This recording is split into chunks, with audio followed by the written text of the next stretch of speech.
This live presentation of Wayne Finger Lakes High School basketball on Finger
This live presentation of Wayne Finger Lakes High School basketball on FingerLakes1.com is brought to you thanks to the support of Generations Bank, Bill Cram Chevrolet, Little John Orthodontic, Marshall Exteriors, It's a Wonderful Run 5K, Ticino's Pizzeria and Restaurant, Finger Lakes Partner Insurance, Brad Van Dusen Photography, Penny's Place Family Restaurant, Stever's Garage, The Omen Theater, Red's Place, Wilson Press, Conning's Diner, the Newark Pilots and Geneva Red Wings, the Downtown Deli, and FingerLakes1.com digital marketing.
Of local announcing Oh scores. my, And, that's very nice. and I also got to have a chat with Jim. I look at you two, look at these shirts, and what do I have on? Yeah, but this is like, Somehow, I got to get an upgrade here. You're the I gotta rose get a between promotion. two thorns. Yeah, right. I guess. Well, let's talk about the girls' game tonight. I've got the Waterloo Indians here at a 5-up, 2-down record. Mynderse at 3-2. Jim did a fantastic job interviewing the players, 2 players from each school, 1 boy, 1 girl. And I guess with Mynderse, you have to start with Madison Bennett, right? Barnett, excuse me, yeah. who had quite a game, lighting it up with 8 3-pointers, the school record. Yeah, against Penn Yan, I think it was last week, and two school records actually. School record for three-pointers with 8, and then tied the all-time scoring for one game with 33 points. And it was a great run. She's been shooting the ball great. She's a great ball handler, great defense.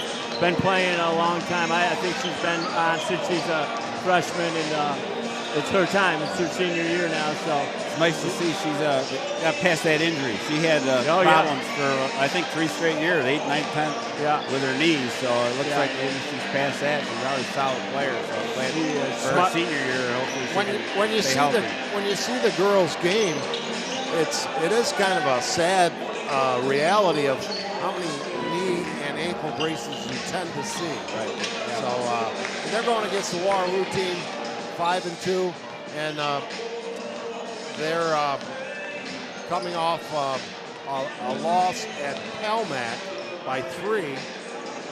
Both of these schools have played Penn Yan, and they both beat them. If you want a barometer, actually, Mynderse crushed Penn Yan 69-31, but and Waterloo got by 64-53. But you guys can speak to this rivalry yourself as a coach, Mike as a coach and a player. Let's talk about that. That's the most exciting night you have when you're coaching Mynderse or Waterloo, or for me at least it's Mynderse. But when you have this game, you look forward to it. The community, the players, everybody is all jazzed up for the game tonight. And you as a coach are coming in. I didn't graduate from Mynderse or Waterloo. I'm not from the area, and I still was energized more than normal on these games. Yeah. And, what are the keys to the game, by the way, Mike? We're supposed to get the Marshall exteriors keys to the game. Well, I think it'll be, Mynderse can shoot well outside. Freshman point guard in Gretchen Perrine. So I say she continues to develop. I think she is can have a real positive effect on that as far as Mynderse goes. And as we said, I think it's just going to be a great rivalry. Yeah, looks like to me there might be an inside game for Waterloo versus the outside game of Mynderse. Whoever has the control of the other side for the other team, I think it's going to come out ahead. I think we're talking about a pick'em game tonight. Yeah. Even though you got a 30-point win. Do you guys happen to know either of the coaches for Mynderse? We've heard of them, I think. Jerry and Matt. Yeah. And then of course we have Kevin Korzaneski. We'll be talking about that boys game. Pat Brain. It's Pat Brain. The 92 team is back. Where's the general, Bill Grant? General Bill Grant. He comes in from time to time to complete the puzzle. I'd like to talk later about, when we get a chance, about this rivalry and the spirit involved. Well, you played in it too. Because I feel that things are really taking off in a positive sense. Not that. At this time, I'd like to introduce to you the Waterloo Captain up in the stands there. We're going to have our national anthem, I believe, coming up shortly. They will be playing our national anthem. So at this time, one nice thing about this doubleheader here tonight is it affords both teams to have extra fans. Here we go.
Nice job by the Waterloo Pep Band. Very nice. Yeah, see that. We'll have starting lineups coming up quickly. And We have the fabulous Hunt brothers here. Jeremy on camera, Jason on the board, and our producer, owner, Jim Sinacropi, will be working the sideline for a few tidbits and interviews during the course of tonight's action. And we got Paul Russo in training, I see over there. That's right. So we got another one There coming he in. is. The Racer's Edge. We're donning his STP hat. Here we go. Freshman number 5, Gretchen Green.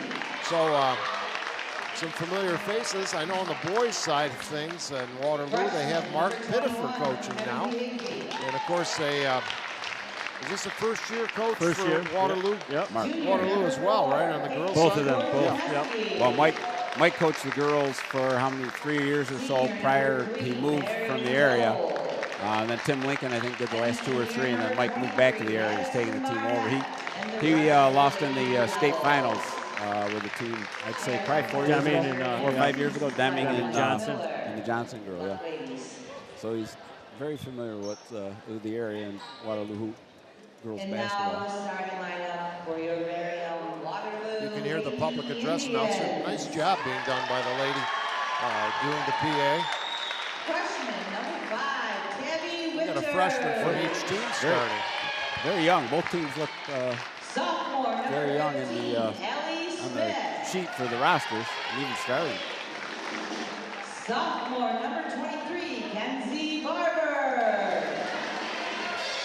And Junior number 24, their leading scorer, by the way, It's a Carrie Jensen, Jerry about Jensen. 11 a game. Senior number 11. I think she's the only senior that in the starting 5. She is their leading scorer. Coached by Mike Breeze. Yeah, and Mackenzie Barber at just over 10 points a game, while Madison Barnett averaging 14 points per game for the Academy, followed by Mary Duell and just over 9, and Caitlin Korzaneski. So some interesting breakfasts, no doubt, in the Korzaneski home. Yeah. Kevin's got to sweat out both games tonight. I didn't realize that. Oh, yeah. Yeah. Good. Yes. And of course, Kevin will tell you that the last time Waterloo had beaten Mynderse on the boys' side is when he was coaching Waterloo. And tonight, he's hoping that streak doesn't end for Mynderse. So he'd be on both sides of that if it happens. That's right. How long ago? How many years has it been? 2007, I believe. Wow. Wow. I think it was 9 years or 22 games. It might even be more than that. He's saying 11 years. David, I don't know. Yeah, I don't know. I think I saw a post that was 22 games. Coach Pittifer keeps us is pretty active on Facebook. He keeps those updates going. We are underway, and the tap will be controlled by Mynderse wearing their navy blue with white numerals, while Waterloo in their home whites, light like Waterloo orange starting in a 1-3-1. shorts. And yes, the zone to start things. Now that number 21, Mackenzie Higbee, she's also a freshman. Inside, nice feed, open player, laying up and in. Nice. That's a good start to the game for Mynderse. Sometimes you see, sure they were prepped for the 1-3-1. Jerry is scouted, I'm sure. Higbee with Let's a go. basket for Mynderse. Driving, throwing up a runner, and missed the whole basket out of bounds. Hey, they haven't opened up. Yeah, I was just going to corner, comment on yeah. that as well. You don't often see that. I was asking before the game. They said the kids here don't like it. They were trying to shut it, but the door got stuck. They can't figure out. They can't get it all the way shut. This is the first time I was shot. There's The bomb from outside is a bullseye, and that's Madison Barnett hitting the 3 ball. picking up where she left off. And it's quickly 5-0 Mynderse. And a steal by Barnett. Waterloo gets it back, scramble for the ball, players on the floor, cats and dogs flying around. It's supposed to be raining cats and dogs tomorrow. It's supposed to be 60 degrees 60 tomorrow, degrees. guys. You're going to be on the golf course, aren't you, Dave? Not if it's raining. Not if it's rain.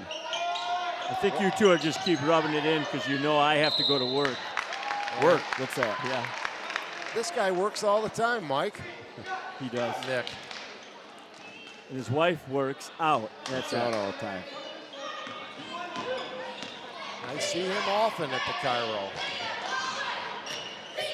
Mynderse in front with a basketball. Opening minute and a half of play. Here's a Waterloo steal on a breakaway. Can they get to the ball? Yes, it's safe. Nice dish off underneath the basket.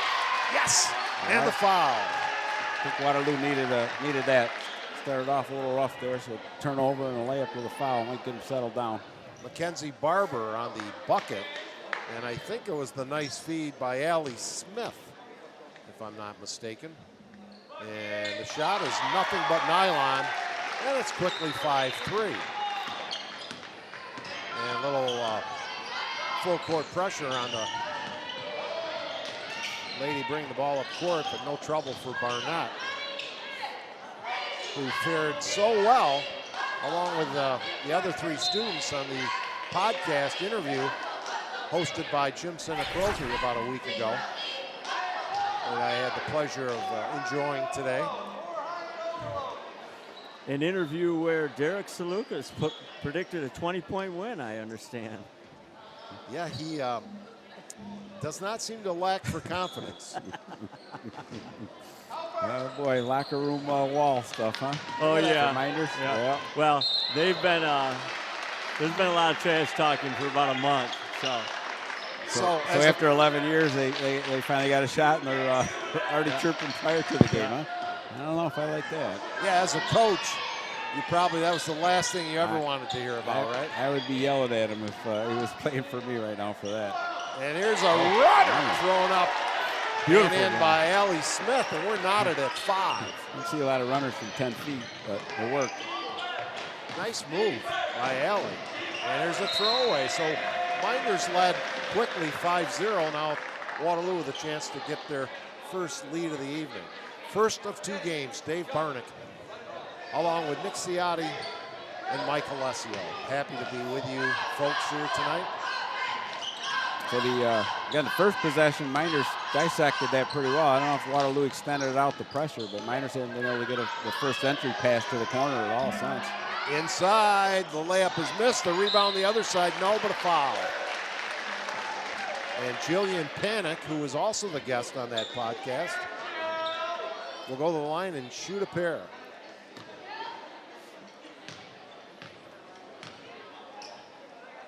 And the first one rims out. Mynderse sticking in that man-to-man. Just getting beat up underneath a little bit on the rebounding. Just left the inside position on that last possession. Yeah, it looks like that's going to be their the nemesis tonight. They got to figure out a way to minimize the shots, keep them to 1 shot. 1 out of 2 for Panic. Yeah, extend it here a little bit. And Waterloo with the first lead at 6-5. Madison with a runner just grazes the iron, but Waterloo on the rebound on the quick out to Jensen. And here comes the drive. Mynderse is back, driving and really losing control as she went up with the basketball. So Mynderse gets it back. Even though it's 3/4 shut, the ball still find a way to get into the behind the door over there. Have we seen a Joe Sposato sighting yet? No. Near steal. Barnett will bring it over the stripe. Inside feed, wide open teammate. Misses the layup, tapped up, controlled by Waterloo. Here they come the other way, looking to run. Leaving, inside feed, on the lane, double team. Good hustle. Count them.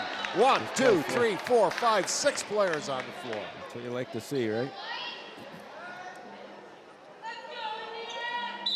Yeah, with the Panic name, Jillian Panic. I remember broadcasting when Joe coached, used to say, Joe's pressing the panic button because he had 2 fine players. And, I'm sure we'll see Joe, but it might not be till the boys' game. I got with Joe. I'm not sure. What do you think, Dave? Don't know. You know, he normally comes in awful close to that half-court line exactly. there by Madison Barnett. I don't quite know if she knew where she was. Good ball movement by Mynderse. Now here's the pass to the corner. Open 3 ball is good. And guess who? Kind of surprised we had 2 open looks for Madison Barnett here. You can see why she's got excellent form. You can see why she has such success. You definitely got to make an effort to keep an eye on her. Waterloo Like can't answer the rebound up, no good. Mynderse comes away with it. It's a good-looking shot by Carrie Jensen, but it rimmed out. And hustling back and knocking it out of bounds is Mackenzie Barber. You know, she's always been a good shooter and had that great form. I think it's just a situation that, you know, they've had players. You had Hannah Brown-Trice in the past, Heidi Miller, when they played more of an inside game. That now that she's the go-to person, so, and I think she's responding. In the middle of the zone, just inserted into that game, is Giovanna White Principio. And another ninth grader. Boy, very young, both teams. So while I missed the South Seneca Whitman game the other night, I was enduring yet another Syracuse setback. Second half. Yeah. Looping it on the perimeter. Now they go in the corner. I'm surprised they're not seeing Barnett getting an extra eye or two. Oh, Barnett's move was a good one, Beautiful. but the rebound put up and in by Higby. Freshman, right? Another freshman, yeah. Yeah. Wow. It's 10-6, Mynderse. Just coming down to the 3:10 mark of quarter number 1 in our doubleheader. Driving to the lane, separating the waters and laying it in. Yeah, Mackenzie's given up a little bit of speed and athleticism on that matchup. I wouldn't be surprised if Waterloo tries to take advantage of that.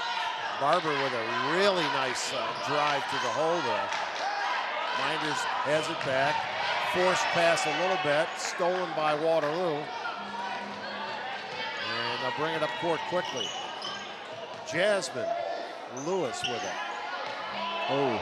They go the other side, off glass, no. Tapped out of bounds. I think it'll be Mynderse basketball. Tommy Marino on the call. I do not know the name of the other official. I do not either. Lady official. Looks like she probably played ball in her day. She might have played a little ball, yeah. She looks to be about 6 foot tall. Outside, Maddie, a dribble, pass to the foul line, back to Barnett, and a throwaway. That's Barnett, not Barnett. Barnett. That's right. It's actually a good thought there. She had the girl open, just a little high with the pass. Yeah, I think they'll probably talk about that because it's been open a couple times. We had the bird's eye view on that from up here. And there's been a few times that spot has been open. Looks like, as Mike called, they made the adjustment. They didn't switch. They just went to his own, it looks like, there to keep away from the 23 driving in. Yeah, Mackenzie Barber. Waterloo to inbound after that foul. Looking. Just gets it in. 2-3 zone up. Jensen throws it up short. Scramble. Mynderse comes out with it. Close game here, first quarter, 10-8. Driving, nice bounce pass. Lay it up. Doesn't get the roll. It's Bridget Miller, of course, Heidi Miller's sister. And Darren Miller, who we'll see shortly. Hard to miss. Heidi Miller, what a nice young lady. She's up at nice Brockport. Family, Dave. Really is. Great family, yep. Sarah Koberger with a shot. I don't know the whole family. I met her older sister, actually, who was doing an internship at a physical therapist I was seeing. Okay. And she couldn't have been nicer. Hannah? I think so. Yeah. Around the perimeter, Waterloo would like to tie it with a 2-ball, take the lead with a 3. Shot clock, plenty of time. Shot from the corner, baseline, no. And 1 and out. And scoping the perimeter was Barnett. She gets rid of it. The scoop shot won't go. It's a great crossover to start that. Carrie Seem to Jensen. be getting into the paint, Mynderse does pretty well against the zone. Jensen, the leading scorer for Waterloo on the season, has not scored yet tonight. And a Waterloo turnover on the Lewis travel as she had to retrieve a long pass and was taking steps going backwards. Barnett looks very poised handling that basketball. And now we have a steal. This is Jensen, lay it up in it, and we're tied at 10. First hoop of the night for Gary. And a steal. coming the other way. It's got to be at least 5 or 6 turnovers, I'd say, for Mynderse so Jensen, far. contact, no, but a foul. Yeah, a little bit helter-skelter here the last couple of minutes. Well, they're just a little late spotting that open girl. They've been open under the basket, but they're just not catching it quick enough and having to rush a pass. Finger Lakes Partners Insurance for your life, home, auto, and future. Locations in Geneva, Victor, and Waterloo. Get a free quote online at fingerlakesinsurance.com. One of our many fine sponsors bringing you high school basketball. Finger Lakes style, Section 5 style, again tonight and this season. 2 out of 2 for Jensen from the line. And Waterloo creeps in front, 12-10. And that defense is really bothering. Yeah, extended it out quite a bit. Yes. There's the pass, the diagonal. Got it there that time. It was open. And another Mynderse turnover. Jensen down the right sideline. Finds Carr. Shot no. Scramble, loose ball. Waterloo had it, and then it's tied up, I think. It's Waterloo ball, I think. Yep.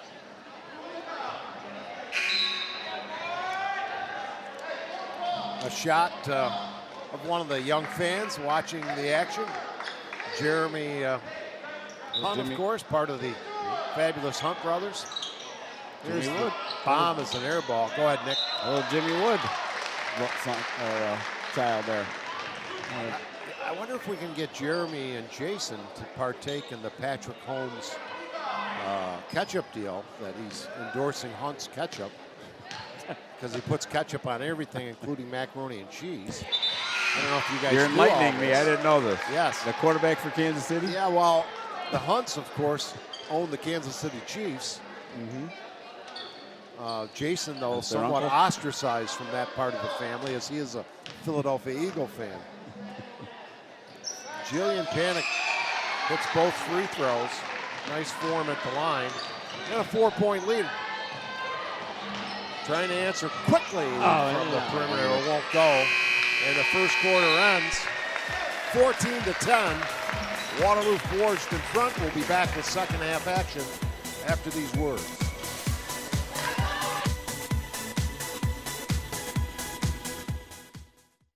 The newest way to save money is also the easiest way to save money. With the new MyGen Perks mobile app from Generations Bank, you get access to thousands of local and national discounts on shopping, dining, travel, and so much more. The savings don't stop there. Generations Bank's Go Premium and Go Preferred checking accounts also include cell phone protection, roadside assistance, and 24/7 Tri-Bureau credit monitoring. Saving money is for everyone. Stop by any Generations office or visit mygenbank.com to open your account today. Member FDIC. Dr. Littlejohn, Dr. Barbie, and their outstanding orthodontic team share a common goal: to ensure the overall wellness of each of their patients through their exceptional orthodontic care. Dr. Rod Littlejohn and Dr. Liz Barbie are proud to support our area high school athletes. All roads lead to Bill Cram Chevrolet, Waterloo Thruway Exit 41, Highway 5 and 20 in Seneca Falls. Browse their full Cramtastic new and used vehicle inventory online at BillCramChevrolet.com. One quarter of action in the books. We see Jerry Anderson exhorting instructions to his troop on the sideline between quarters as Waterloo, again, extending that defense, seemed to have some positive effects. Definitely had caused some problems for turnovers. Mynderse. Yep, handle the ball. They turned it over quite a bit. I think Mike had a good analysis here that the backside of the zone's open. Mynderse just got to get it there quick without dribbling to there. Mynderse has it. They led 5-0, so they've been outscored in essence 14-5 since the game started. Now we have a tie-up. Possession arrow to the Blue Devils. Nice looking uniforms. Actually, both teams, but I like that. That deep blue uniform. Well, I don't want to offend anybody here on North Seneca County rivalry night. Driving the lane, off glass, not getting the roll. Nice effort by Winter. And She just got a steal. Lewis wide open. Oh, my. Ben Roethlisberger throws it away in the end zone. She had the right idea. She knew someone was streaking, but unless it was Shaquille O'Neal, they weren't going to catch it. Another near steal. The pressure, the trap is really. Well, they're just speeding up the game, and there's not too much pressure. It's just they're making him think too much. Always a dangerous thing. Always thinking a dangerous too much. thing. Gives me headaches. There it is. Nice bounce pass, and the layup just tickles over the rim and goes through on a fine feed. The basket made by Kohlberger. That's the block. The blocks are open down there.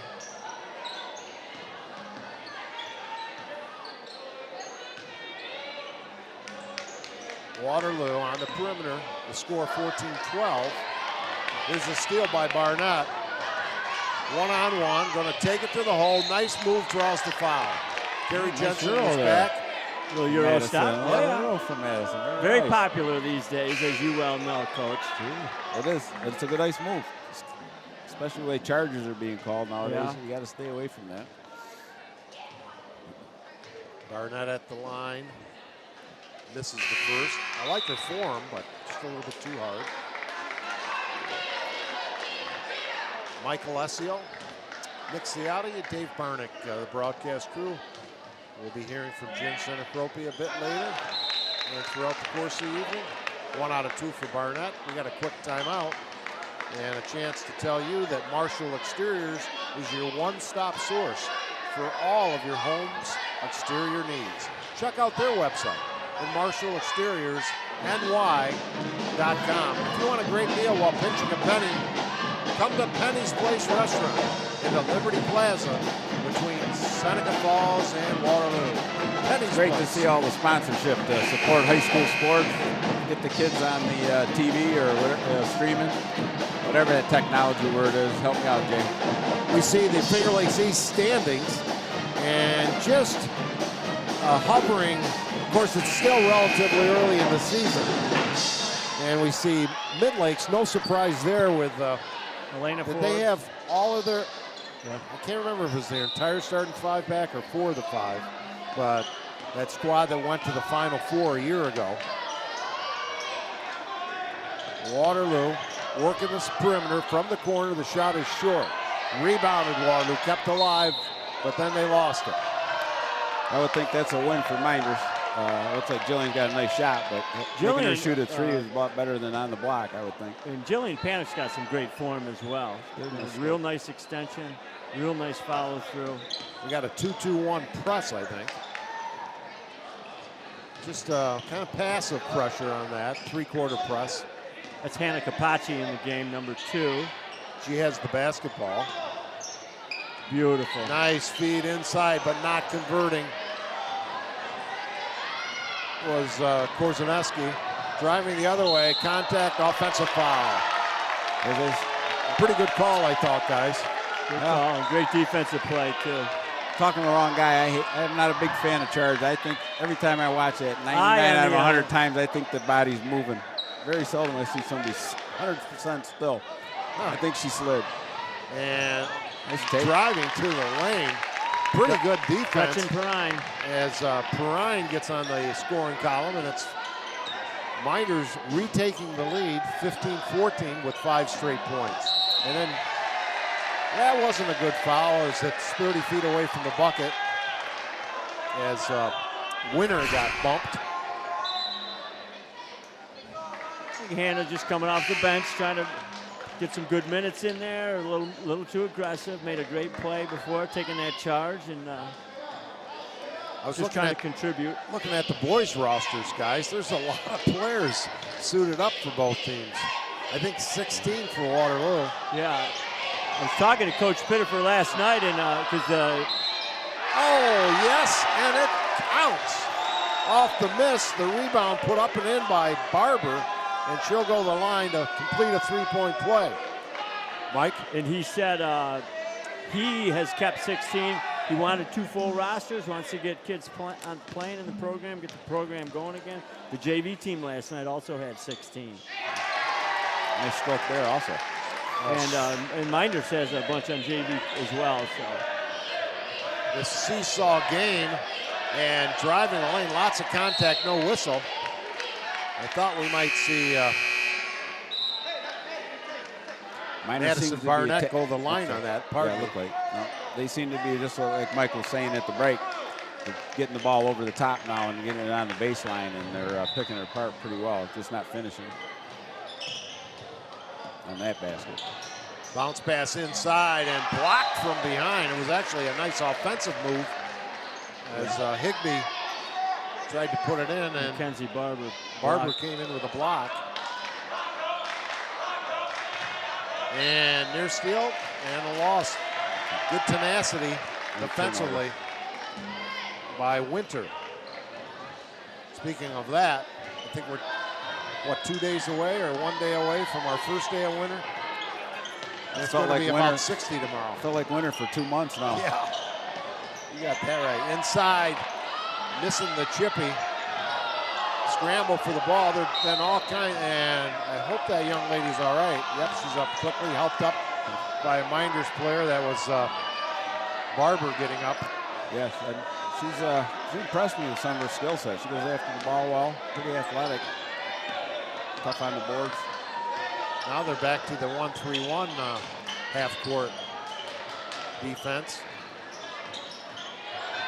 Tapped away, back out, open shot Barnett. Doesn't get it off glass.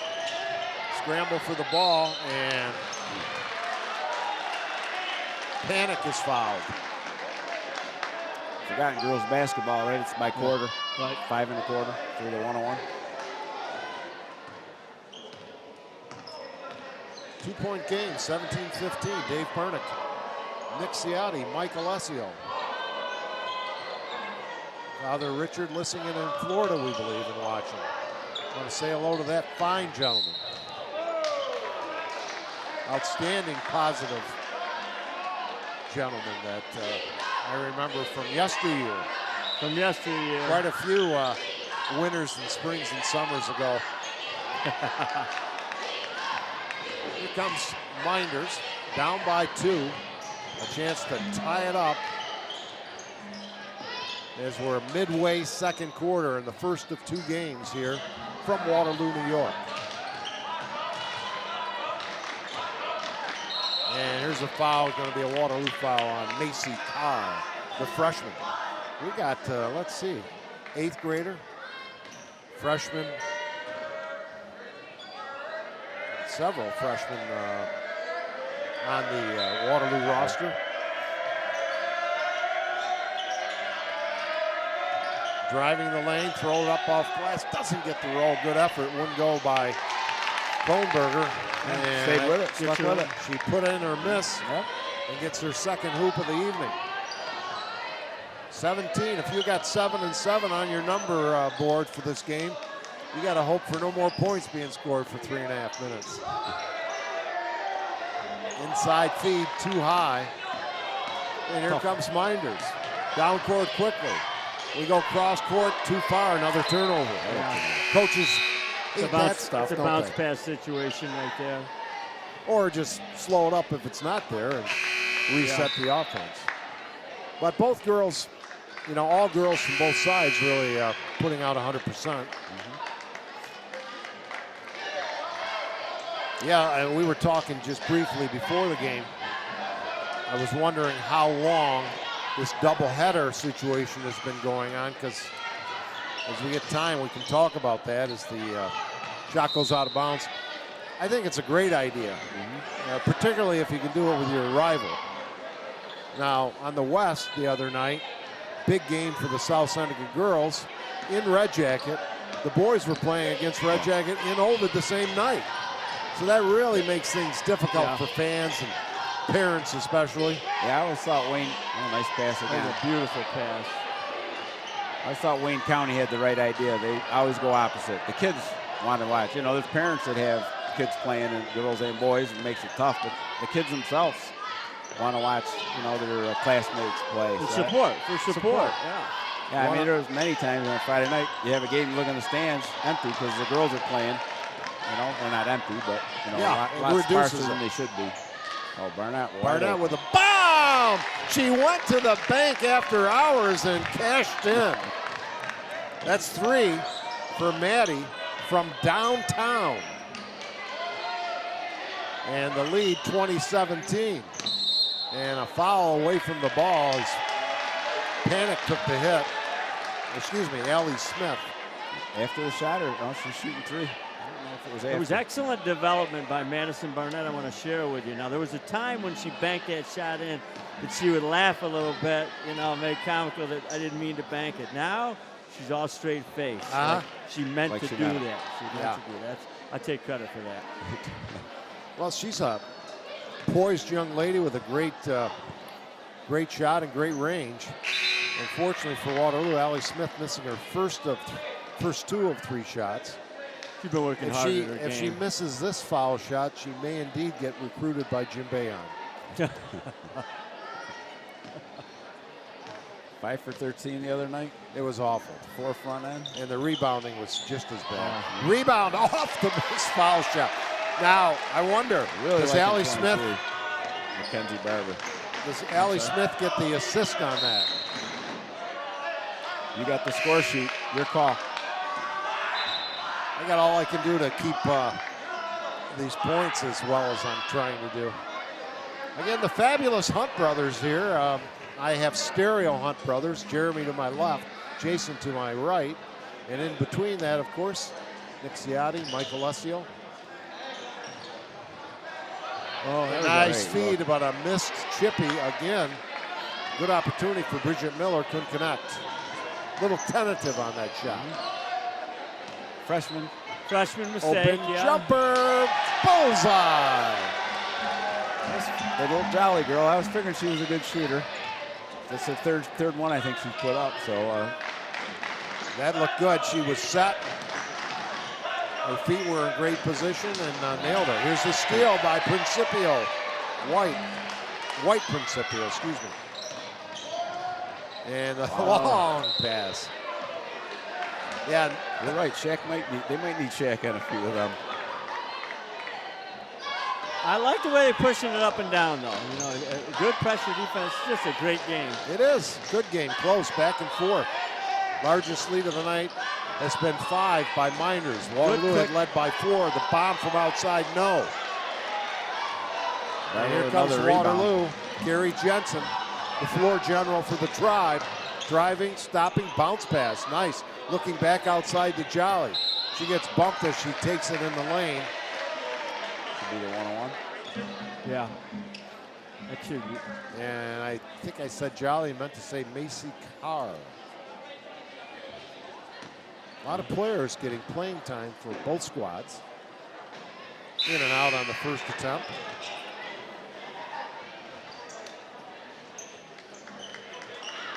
We're down under a minute to play in a quickly evaporating first half here at Waterloo. Second shot gets the roll. 22-20 your score.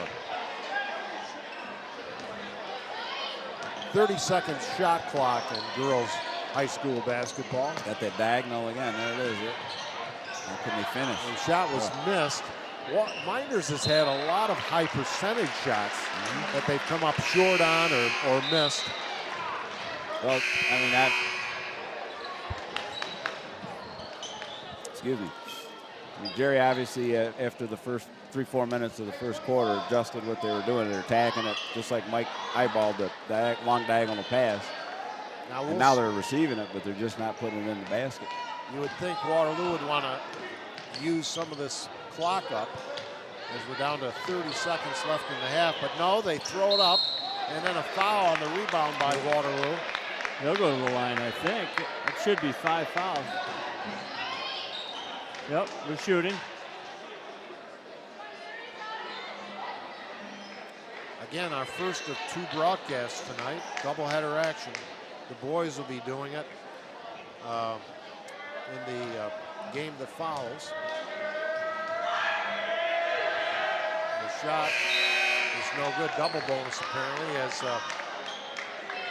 Holberger will have another. 25.5 seconds left.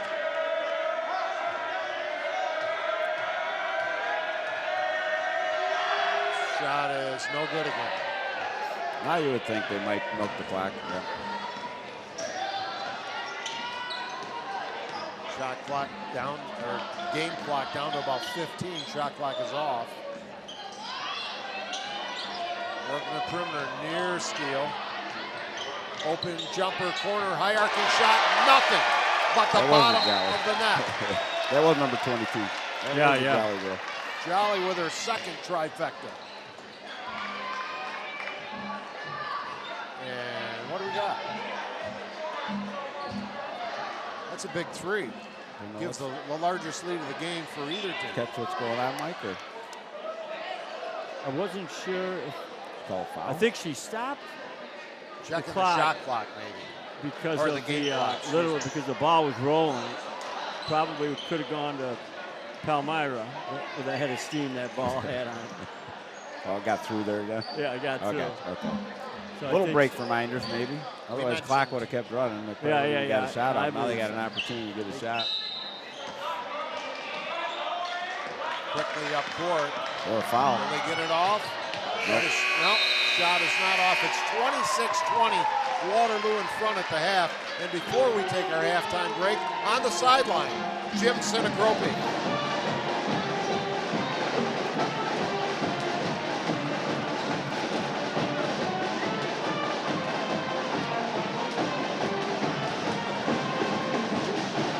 Jim is waiting for an interview here that he's arranged. Great first half. Yeah, a lot of points. Some good execution. It's not great finish, like I say, at Mynderse. 26-20. The halftime. Nice little surge and rush by Waterloo in the final couple minutes of the quarter. As we see, I don't know, is Santa Claus on a diet? Well, that's not Santa Claus. That's the Mynderse varsity coach sporting a beard. Kevin Korzaneski. Yep. I think he's got trying to have a disguise so the parents can't find him, but they'll still find him. They'll find him. With that. That's the way it goes, right? you can't hide it. There's nowhere to hide. Wow, great first half. Hey, I'm here with Jerry Anderson and Coach. Close game like we expected. Late surge by Waterloo. What are you going to tell your girls at halftime? No, we have to make some adjustments defensively. We got to box out better offensively. We've got some good looks. Those shots will start falling. All right, well, good luck in the second half. All right, we'll be right back with the Bill Cram Chevrolet halftime report here on FingerLakes1.com.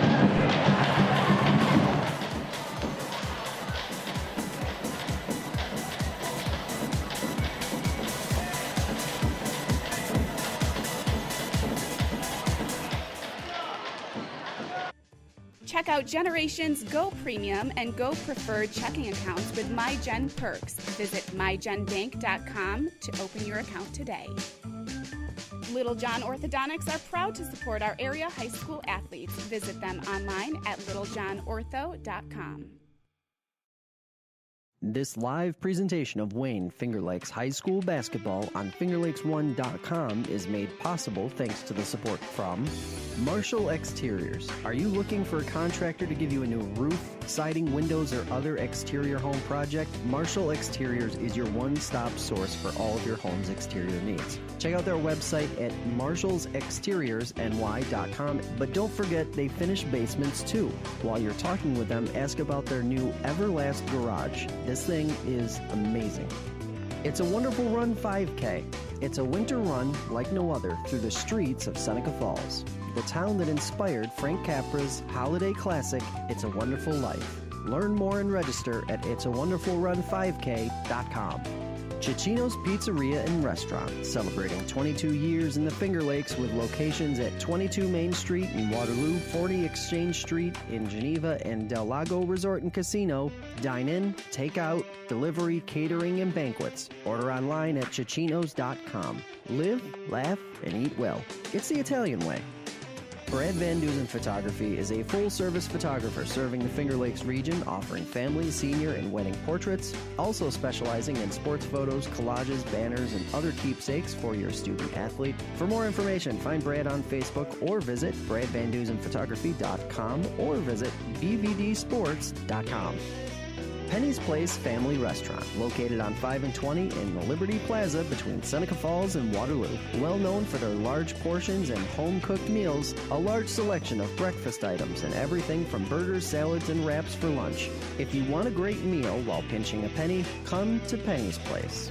Jimmers Auto offers a full inventory of late model cars, trucks, and minivans. Check out their full inventory online at jimmersauto.com. And for service, visit Stever's Garage on Fall Street in Seneca Falls. Jimmers Auto and Stever's Garage, strong supporters of local high school athletes for over 40 years.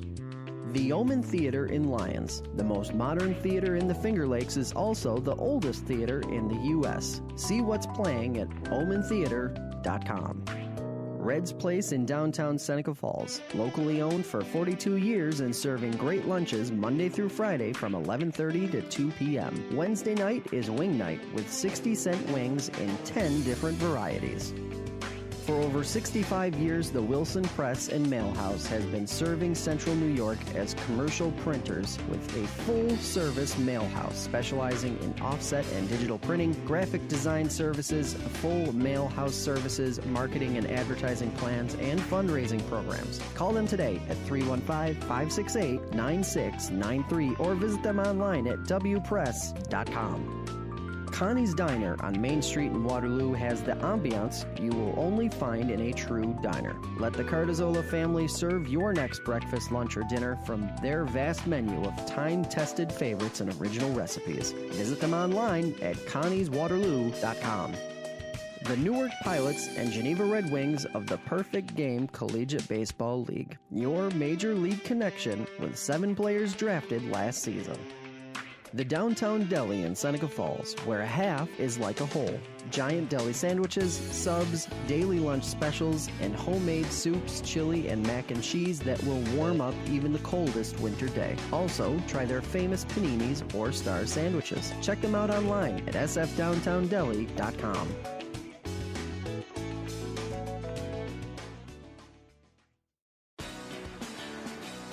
It's Big Truckin' Deals here at Bill Cram Chevrolet. Check out this cram-tastic inventory for big truckin' deals. Whatever truck you're looking for, we've got the inventory. Trucks for towing, trucks for family, trucks for work, and trucks for fun. Whatever you're into, we've got a big truckin' deal waiting for you. All roads lead to Bill Cram Chevrolet, Waterloo Exit 41, Highway 5 and 20 in Seneca Falls. See all our truckin' deals at BillCramChevrolet.com.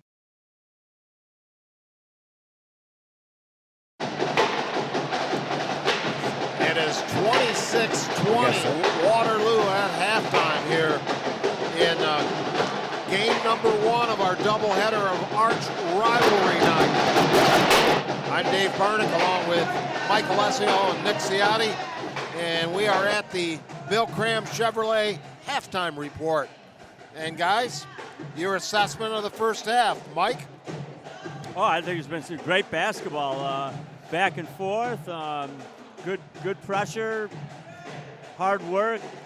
You know, I think kids are playing great. So, as we talked about at the beginning, I just love the whole atmosphere going on here. And I got, not to get away from this game, but caught a glimpse of it last night with the JV matchup, and it was a great crowd.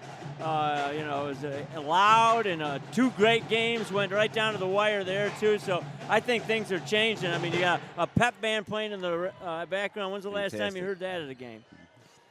And Nick, we were talking a lot of turnovers, a problem, especially for Mynderse in that first half. Yeah, I think in the beginning of the game, nerves maybe. The crowd, the Waterloo Mynderse, the young girls from Mynderse, they turned it over quite a bit. But obviously, like I said, Jerry's a solid coach. call the timeout. Mynderse started picking apart the zone. They did a great job. And it wasn't the turnovers the last quarter. That was in the second quarter. It was missed basically, 2-3 footers. They're getting the ball right at the basket and just not making the. They had some shots. high percentage shots. Great shots. So when they could get the ball up against some of the pressure and Right. different defenses that Waterloo was throwing at Mynderse. And I think the 2-3 bothered Waterloo for quite a bit of that quarter, but then I think Mike, again, good coach, he made an adjustment, put some of the shooters in, and I think they made about 3 threes down in the last 3-4 minutes of the second quarter to put them out to that lead. So again, well-coached game. I think there's a lot of talent on the court, a lot of young talent. So I think that's why we're seeing a lot of the mistakes. And Waterloo's been killing them on the boards too. That's what's been hurting. Offensive rebounds are greatly outnumbered, and I think they got a lot of points off of those. For Mackenzie Barber's been leading all scorers with 10 points, but a lot of that's coming from offensive rebounds. Can anybody touch Mid Lakes and the Finger Lakes East? Wayne is pretty good, I think. I'm not sure, but I don't know if they can. I'm told Mynderse game was tight for a while, and even late in the game. But it's going to be a tough team to, with their experience, let alone their talent. They've been doing this for a while. Lena Forbes and I know Kara Walker's probably their number 2, but it's going to be a tough team to dismantle. This has been a great matchup so far, although Mynderse is going to have to find a way to score more than 10 points, which they did in each of the first 2 quarters. Right, which again, I think they found a way. They just got to finish. What's the answer to that? I don't know if these young girls settle down at halftime because, again, you're on the block. Those are shots you got to make. There's nothing more you can do. As a coach, you put them in a position to make the shot. And that 3-point basket at the end of the game, that hurts you. There's a big difference between being 6 down and 3 down. You could almost see it on the Mynderse players' faces. Yeah. It's not a big lead, but it feels much bigger than it does. I think Waterloo ended the half on a 9-0 run. That was big. Mynderse was up 20-17 after the bank shot by Maddie, and then Waterloo finished 9-0. That was huge to end the half that way. All right. Always like ending a half on a positive note. All right, gentlemen, 1 quarter of our evening of basketball in the books. 2 quarters of the girls' game. Again, the boys' game follows. Now it looks like Mynderse gone to the 1-3-1, it looks like here. And eventually that's going to be called a travel, isn't it? Yeah, I think it was 2 of them, but they only got the second travel out of that one on her. They had Madison Barnett leading all scorers for both teams with 10 points. Mackenzie Barber with 8 on the other side of the ledger. Mynderse started the game quickly, scoring the first 5 points. They'd like to start this half that way too, but so 2 possessions, 2 turnovers, 1 on each team here. So maybe they didn't settle down at halftime. Driving the lane, nice pass inside, and nifty shot and bucket by Mackenzie Barber in double figures with 10 now. That reminded me of that fine player here at Waterloo a couple years ago. I'm trying to remember her name now, but she was an outstanding player for Waterloo. In the post, Lindsey Johnson? Yeah. Barnett again. Yeah, Barnett with a bomb. Can't state enough. I'm surprised you can't give her looks. I'm not sure. And if you're Mynderse, you want her shooting all the time, right? You love when she gets the look after Mynderse, but you got to take her away. Somebody else got to beat you. Well, she had that record-setting performance with 8 threes. She has 4 here tonight. Not out of the question, as the bomb is made the other way by Tabitha Winter. Her first points of the game. 31-23. Mynderse misses a chippy inside. And here comes the Tribe. Largest lead of the game. That was Mary Dole on that missed layup, and maybe she's just a little cold. She sat most of the first half after 2 quick fouls. And she's an integral part of this starting lineup. Barber's just dominating it inside. Yeah, here's a bomb from outside. There's won't another go. Offensive rebound by her. Winter tried to go for 2 in a row, but this is the third opportunity on this possession for Waterloo off the offensive rebounds. Looping it, open 3 ball, bang! Boy, I tell you, that's a nice stroke too. Allie made a couple. Smith. 10th grader, that's a nice stroke. And Mynderse calls the timeout. Yeah, needed that one. Well, Downtown Deli in Seneca Falls, where half is like a whole. Check out their menu at Seneca Falls, downtowndeli.com. Jim Sinacropi has a special guest. Hey, here with Mynderse Boys head coach Kevin Borgreski. Second half of our doubleheader coming up. And it's not often it should be easier, but this might come. No, there has been times where it has been this lights out, but not in recent years. The band is a big addition over here. Yeah. The wall broke today, which helps it out. And the fact that the boys are 5-2 and the girls, are doing well. Doubleheader brings out the best in everybody, I think. What are you going to tell your boys how to deal with this intense atmosphere? I'm going to try and tell them to enjoy it, Jim. Well, after the as a player, timeout, 11-point lead surge out in front by Waterloo. These are the games that I enjoy playing the most. Not yet. And here's the one and done. And here comes Waterloo. Got 2 girls. Thanks for taking the time, coach. Good luck. All right, thanks. Tabitha Winter. It's number 3 on Caitlin Korzaneski. Just a freshman, right? No, she is a junior, actually. Oh, that's right. I see that now. I apologize. Great athlete. 3-sport athlete. 5 seconds. So I'm going to go to the ball there. Carrie Jensen.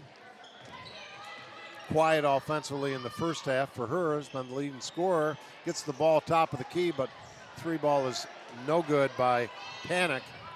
And here comes Mynderse. They need a little run to close that lead. Driving and draws contact. She was a bit out of control, but she drew the contact. That'll get her to the line for 2. And that would be Gretchen Perrine. Gretchen was actually on varsity last year as an 8th grader and suffered an injury in practice, and I think it was pretty much a broken arm. She makes the first free throw. That good inside information brought to you by Mike Alessio Enterprises. It's easy not to miss a lot over in Seneca Falls. Second shot is good. 2 nice looking strokes there. Needed that. And Winter again driving it the other way. Tries to loop it or bounce pass it to the other side, and it's kicked out of bounds. And Gretchen Perrine coming up a little lame, but she seems to be walking it off okay. And here's a steal. And she's going to split the defenders. Lost it, gets it back. Outside to Yells, or excuse me, Mary Dole. A lot of players getting a lot of playing time, a lot of fouls, a lot of turnovers. And a lot of points.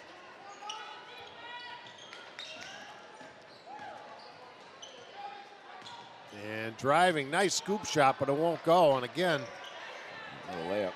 Waterloo I don't think she needed to scoop there. I think she was expecting more congestion than she got. There goes the Mynderse boys varsity to the locker room. Inside feed, the whistle, the basket, the foul. Yeah, Mynderse not going to be able to match up, man. Not with Barber. Mackenzie Barber on the hoop.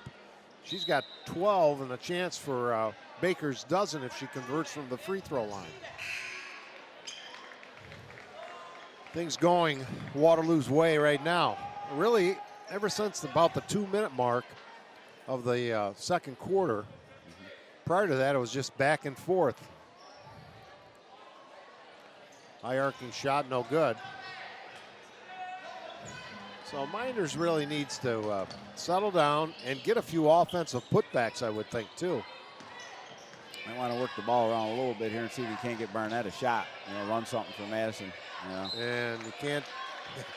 You couldn't even finish your sentence before the turnover occurred. Well, they changed up that defense a little bit and threw them off. And we got another timeout on the court.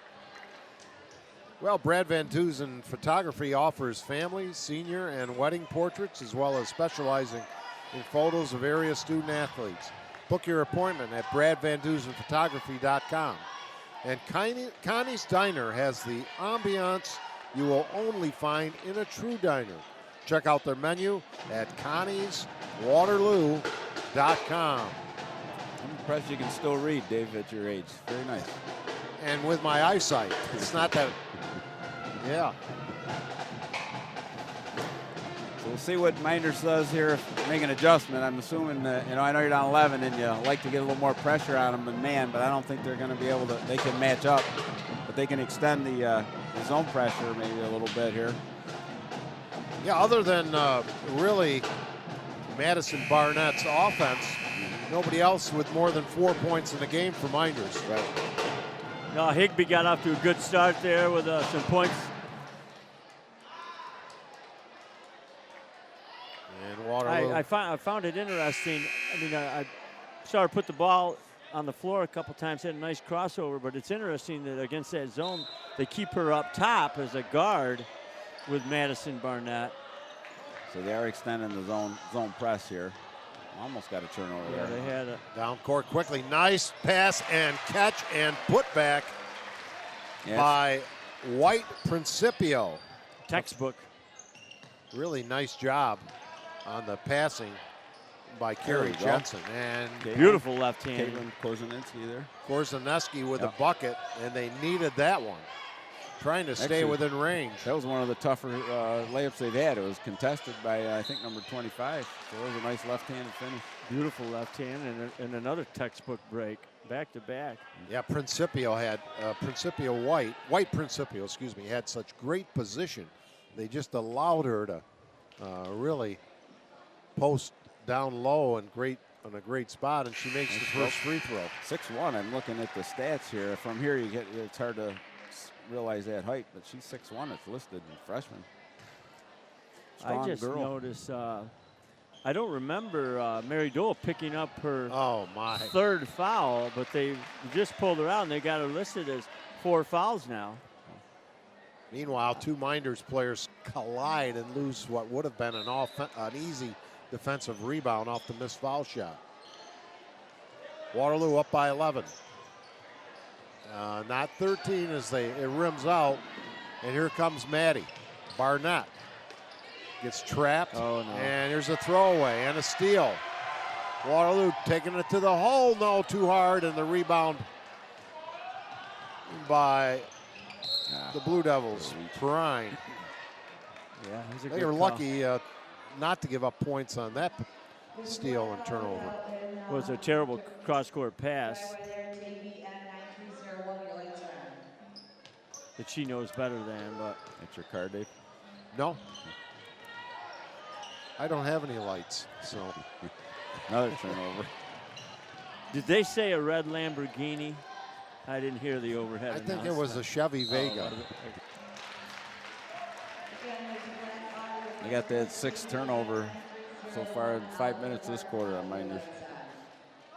39-27. 12-point lead. Mynderse. Boy, they get over the top here. They got 4 girls up. Just got to look up. And they tried to go to White Principio again. Got knocked around. Waterloo now will set their offense. Well, if nothing else, they're getting them started real late in their shot clock. Brian shifts gears and throws up a runner and gets fouled and will go to the line. She's got speed when she gets the basketball. Great ball handler. She seems to settle down. I think she was a little ramped up in the first half. She's done some good things here this quarter. Maybe making the foul shots. I always thought if you could get to the line, make a shot, sometimes it really calms you down. Yeah, well, she's seeing a lot more action now. And this is the first free throw. Just a freshman at 5'4". Every point critical now because, 12 points, you got over a quarter to play. It's certainly not undoable, but a score of this nature, the 12 points looks pretty large. And misses 2. And White Principio clears the iron. And Waterloo gives it right back, and a slide and safe at first base. There's a hustling Allie Smith. Well, the press both ways is doing its job. A lot of turnovers. Inside, and we've got a kickball, a foul, I actually. think they call a foul. Yeah. That will be number 5. I'd like to see a few screens for Maddie and see her get a few extra pops. Yeah, I think that's what they got to look to do. They got to try to run her off some stuff and give her screen, double screen. You got to have her running all over and get her some looks. I mean, she's the leading scorer, but she really hasn't taken that many shots tonight. Yeah, in my again, opinion. fortunately, she's had some open looks earlier on, which again surprises me knowing how she shoots it. So the southpaw at the line makes the first for Mynderse. That's Kohlberger. She'll have another and gets it. Climbs it in. Some nice 10-point game. It's kind of hit a lull here. Everybody's throwing it around a little bit. There you go. Whistle. Now what? Timeout, maybe? Yep, timeout on the court. 2:07 remaining, third quarter. And for over 65 years, Wilson Press has been serving Central New York as commercial printers with a full-service mail house. Get in touch with them online at wpress.com. And Red's Place is serving great lunches daily in downtown Seneca Falls. And every Wednesday is 60-cent wings night. So here's the poll question of the night. Mike Alessio, Nick Ciotti, you're at Red's Place. Who eats more wings and how many for each of you? I'm a 2 dozen man. Really? Oh yeah. I don't waste room in the old belly for wings. I use that for the beer. 6 wings. Then I drive 6 them home. beers. How's then that? I drive them home. That's a lot of wings, by the way, Mike. Love wings. And jump ball call. The tie-up with a hustle by Tabitha Winter. 5th turnover on Waterloo this quarter. Now that I'm tracking them, there's 6 on Mynderse, 5 on Waterloo. They've got real sloppy with the ball with this lead. 10-point lead, just under 2 minutes to play third quarter. Around the perimeter. Might get a look for Madison here. Another turnover. Yep, they didn't get a shot off, and they can't afford that, trailing by 10. Here comes Waterloo the other way. Allie Smith, there's a turnover the other way. Of course, should have been. This bailed out. Type of game that we're watching, if you are playing, say, a caliber team of Mid-Lakes, you have no chance. True. I haven't seen Mid-Lakes this year. I did a Mynderse Mid-Lakes game last year, and they were 94 feet with some very good pressure. And what I'm seeing tonight, both these teams, I would think, would have a really tough time if they. Pretty pass by Allie Smith with a reverse layup up and in by Macy Carr. That might be the play of the game. And we'll be awarding, by the way, a Chichino's player of the game for each of these 2 contests. Jim said, I cannot, I may not, I will not keep those certificates for my own use. One and done for Mynderse. And White, at least they got to look for Madison Barnett there. Yeah, White Principial's done a nice job since she's been on the boards. And Mynderse had it, gave it back away. Inside, Carr bounces it to White Principial with a lay-in. Nice unselfish bounce pass by Carr. Is that a freshman to freshman? Am I seeing that right? You're right. Freshman to freshman. Another turnover, huh? The lead at 14. Cross-court pass. Mynderse coming unraveled a little bit here, so they need this quarter to end. Regroup. They led, Waterloo led by 6 at the half, by 4 after 1 quarter, and right now they're up 14. Tabitha gives it out to Smith. Hoops it in to White Principial for the easy lay-in. Too easy. Mynderse will have to hustle to get a shot off here. At the buzzer, no. And 45-29 after 3, back with fourth quarter action after these words.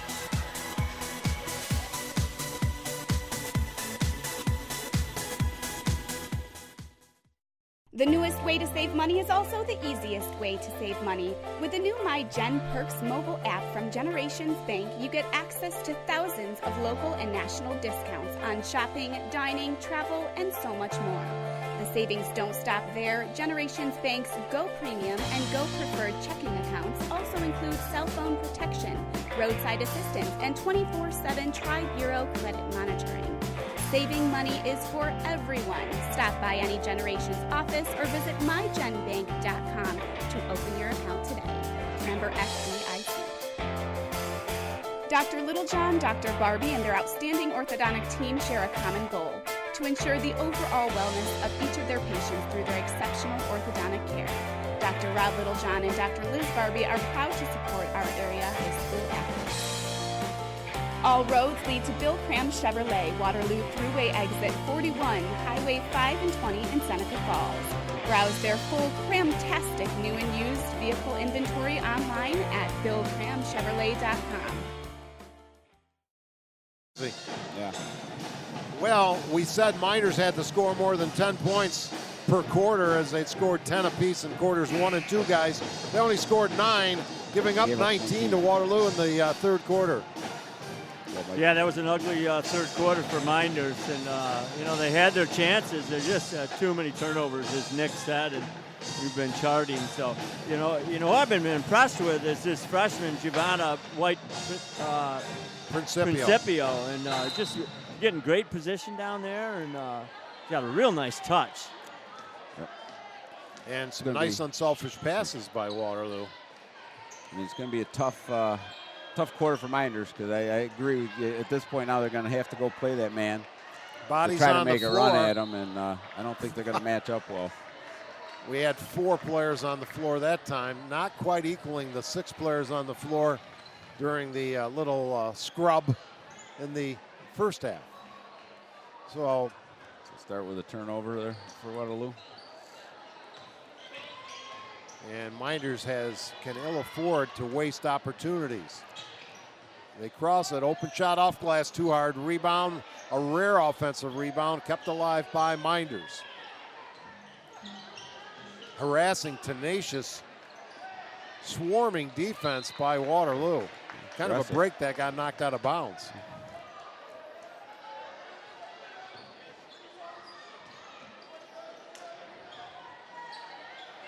Plenty of time on the shot clock. Run Maddie around and get her a look. If Caitlin drives into this right here and kicks it, she's going to get a shot. Yeah. Waterloo quick to respond.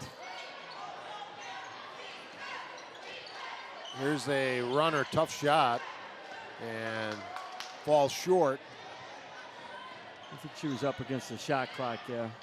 Jasmine driving it for Waterloo, bouncing it right corner. Bang! Yeah. Panic. Coach Michael Bree pressing the panic button. Inside feed off glass, too hard. And Waterloo. Again, inside, got it in. They attacked the press better. They made a pass before half court. They've been dribbling over the half court and getting trapped right away. Nice feed, pass. And then the bucket missed. This game was so back and forth for most of the first 2 quarters, but it's been dominated by Waterloo in the second half.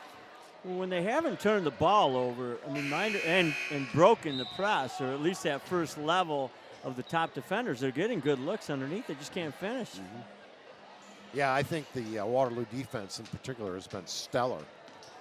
Yeah, and again, from up here size-wise, I think Barber, Panic, and then White Principio are and big girls they've been intimidating, but finally got one in. Great feed and bucket. And Mary Doole. Yeah, Mary Doole's back in with 4 fouls. Yeah, we're seeing you do dribble over half court and pick the ball up. The lead got is bailed lucky. 17, and here's the steal by Maddie Barnett. And nearly turned it over. Bounce pass, open shot. Yes, 2 in a row. And plenty of time was left. That Kohlberger? That was Kohlberger, yeah. I gotta believe Sarah Kohlberger. I think you're going to see Winter back in the game pretty quickly here. And another turnover. 3 turnovers in the first Can minute. 3 buckets in a row for Mynderse, 6 unanswered points. And the quick Waterloo timeout. That time Korzaneski scored. 5.5 remaining. And Cicino's Pizzeria and Restaurant is celebrating 22 years in the Finger Lakes with locations in Waterloo, Geneva, and Del Lago Resort.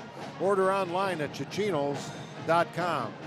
And the most modern theater in the Finger Lakes is also the oldest in America. See what's playing at the Omen Theater online at omentheater.com. Omen Theater in Lyons, New York. Former home at Lyons Central of one Zach Young, who's moved on to the Weedsport AD position. And heck of a Lions team this year. I guess that Justice Smith has stepped up to another level from all accounts. Yeah, he's quite the player. His last hurrah seems like he's been playing forever. Yeah. Give Mynderse credit, right? Sometimes you're down 19. What happened in the third quarter? You come out, you put your tail between your legs and quit. They haven't quit. They're coming out playing hard. Are they going to come all the way back or not? Who knows? But give them a lot of credit. Shows a lot of character. I like to see that. Excellent remarks, Nick. And as you say that, Waterloo breaks the pressure and gets the layup easily inside by Mackenzie Barber. I have her unofficially with 14. Here's the bomb from outside. No, back irons. Shot put up by Capaci. Inside feed again. Yes, play. And it counts. Boy, whatever was said Ellie by Smith, great pull. She stopped instead of crashing in the girl, body control, and then dumped it inside for and one. She's had a nice game, actually. And a great entry pass there, too. There's been plenty of them. Mike Bree said the right stuff during that timeout, didn't he? Yes, he did. And tickles the twine. So that 6-point run by Waterloo, or excuse me, by Mynderse, quickly erased.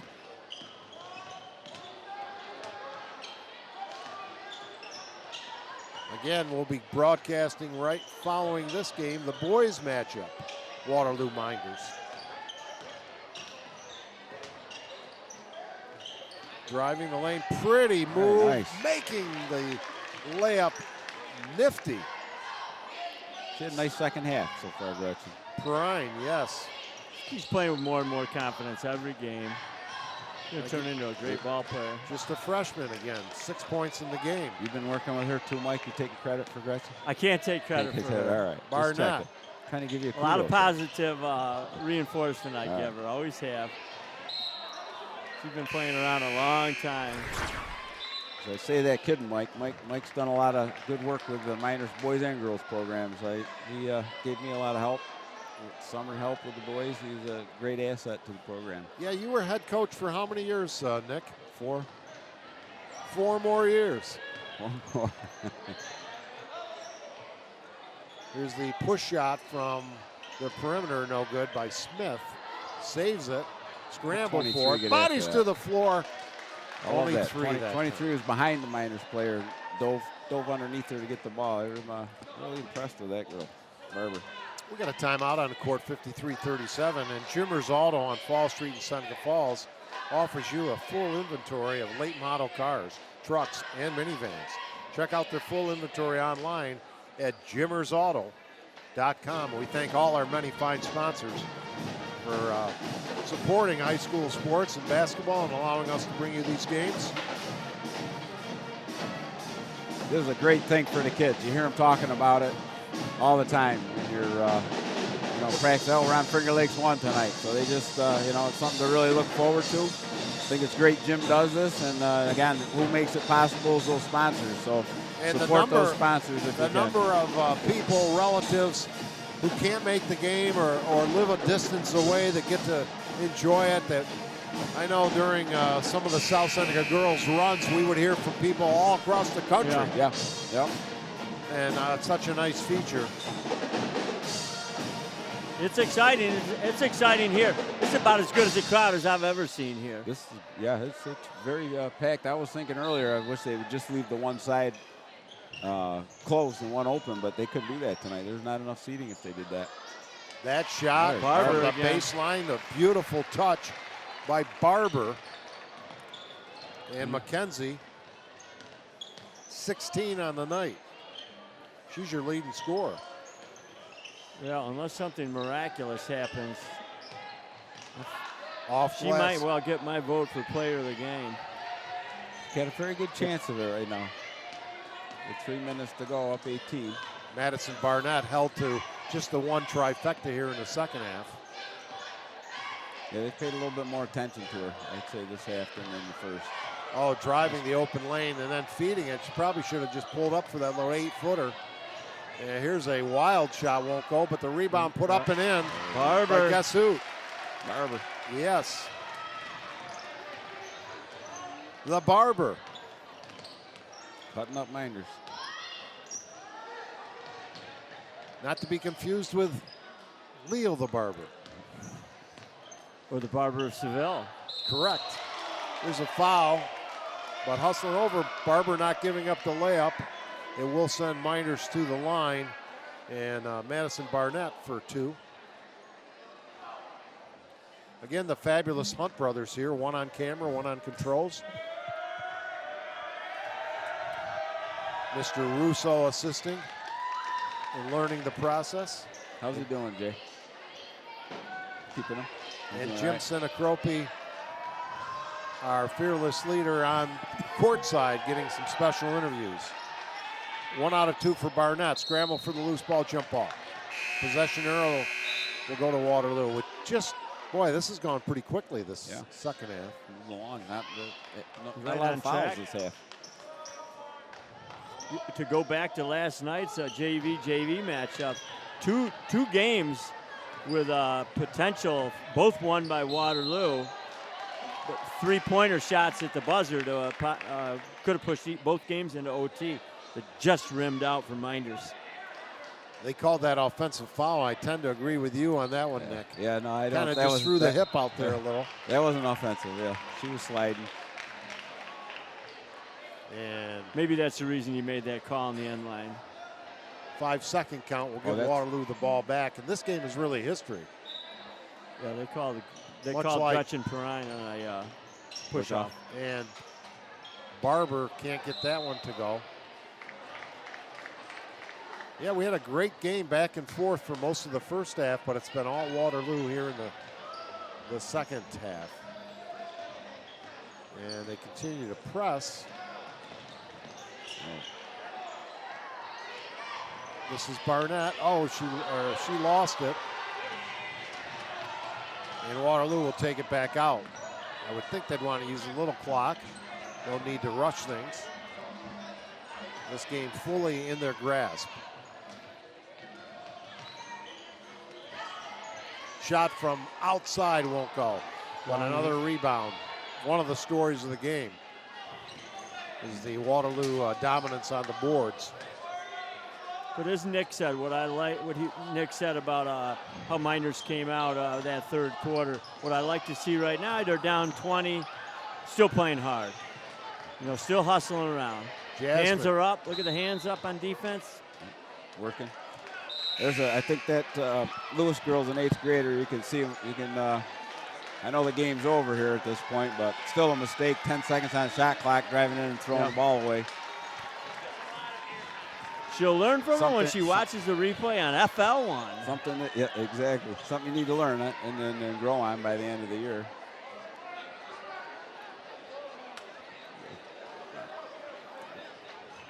See the Avon coach, Rob Fries, is here. Owner of a state championship. Well, we've made a decision that Mackenzie Barber will be our Chichinos player of the game as that ball is rejected out of bounds. We're making the call at 1:31 in the fourth quarter. Boy, it might be premature. Mark it. She's had a heck of a game. She really has. All three are agreement on that. Again, unofficially, There's again, 18 points. Got Maddie a look. Short, rebound. Minders need to go straight up with that and draw contact, if not make the bucket. One more pass there. Outside bomb. Yeah. Online, but short, rebound. No, but a foul. Yeah, I think that's good comments, guys. Despite the difference in the score, the effort continues strong for both sides. It's always something you can build on through the year. Again, both young teams too, so that's a positive.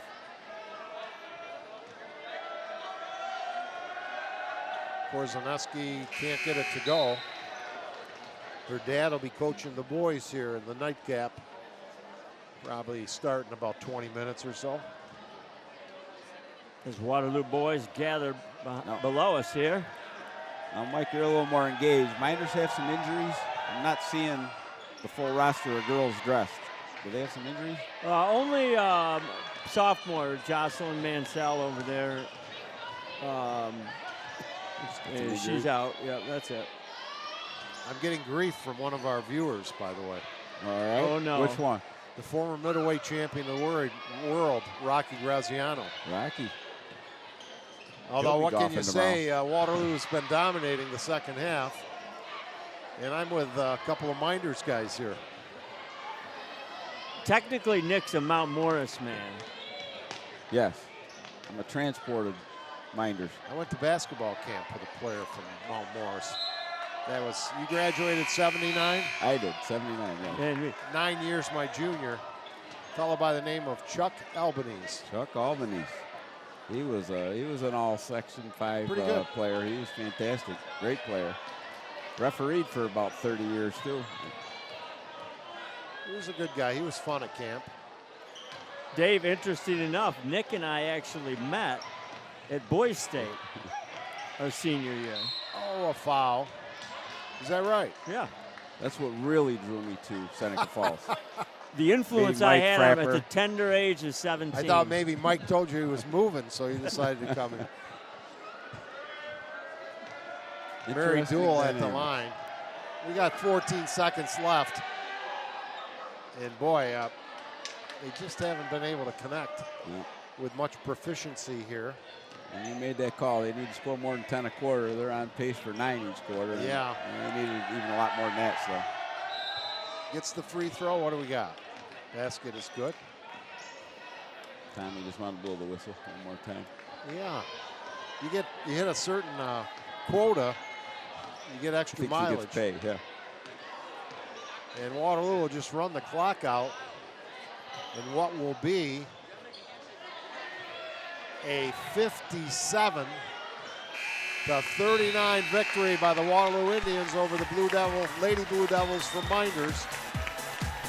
57-39 your final score. We'll be back after this timeout.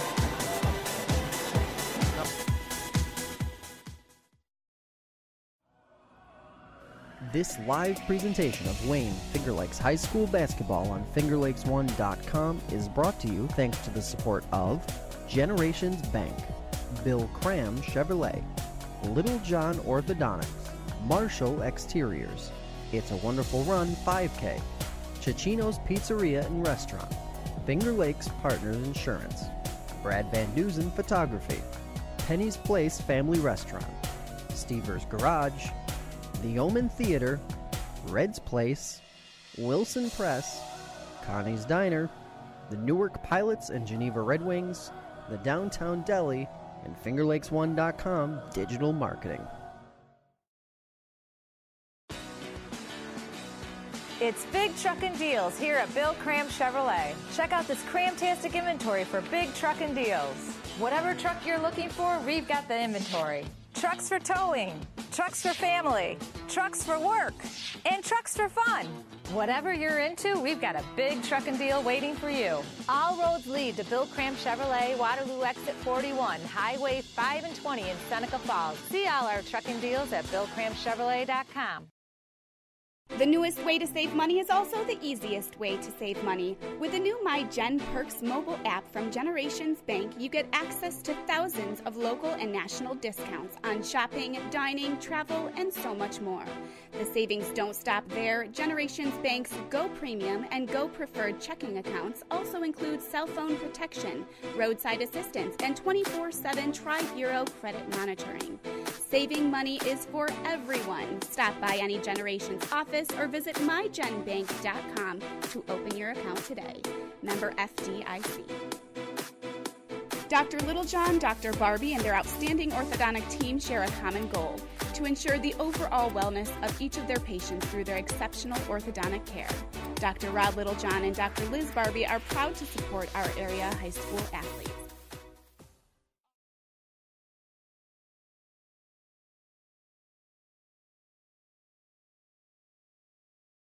eye candy. We are wrapping up a 57-39 victory by Waterloo here at home as we have our Little John's Orthodontic Smiles with Styles postgame show. Here's Jim Senecropi. Hey, here on the Little John Orthodontics Smiles with Style postgame show with sophomore Mackenzie Barber. And Mackenzie, congratulations on a great game, 18 points. And just a sophomore, and the atmosphere in the gym tonight was really something. Have you ever played in a game with this much intensity and fans here?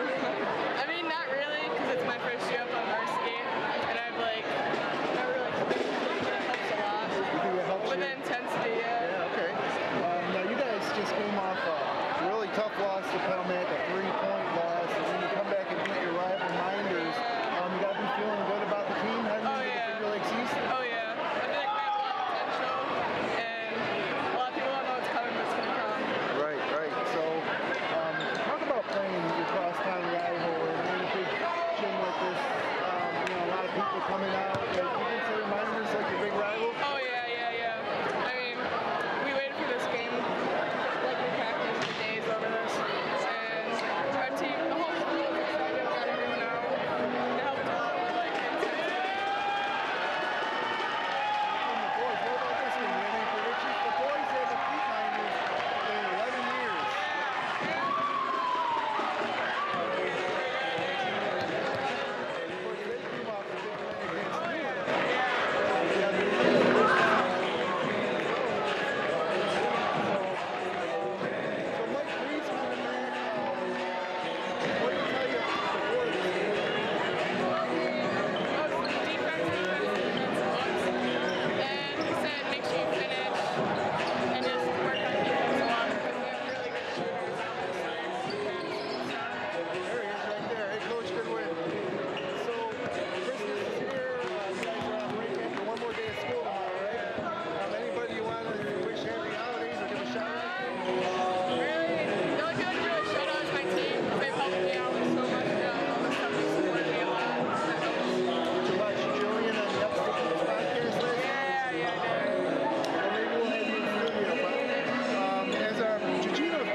Well, 57-39, guys. Quick comments to sum up the game.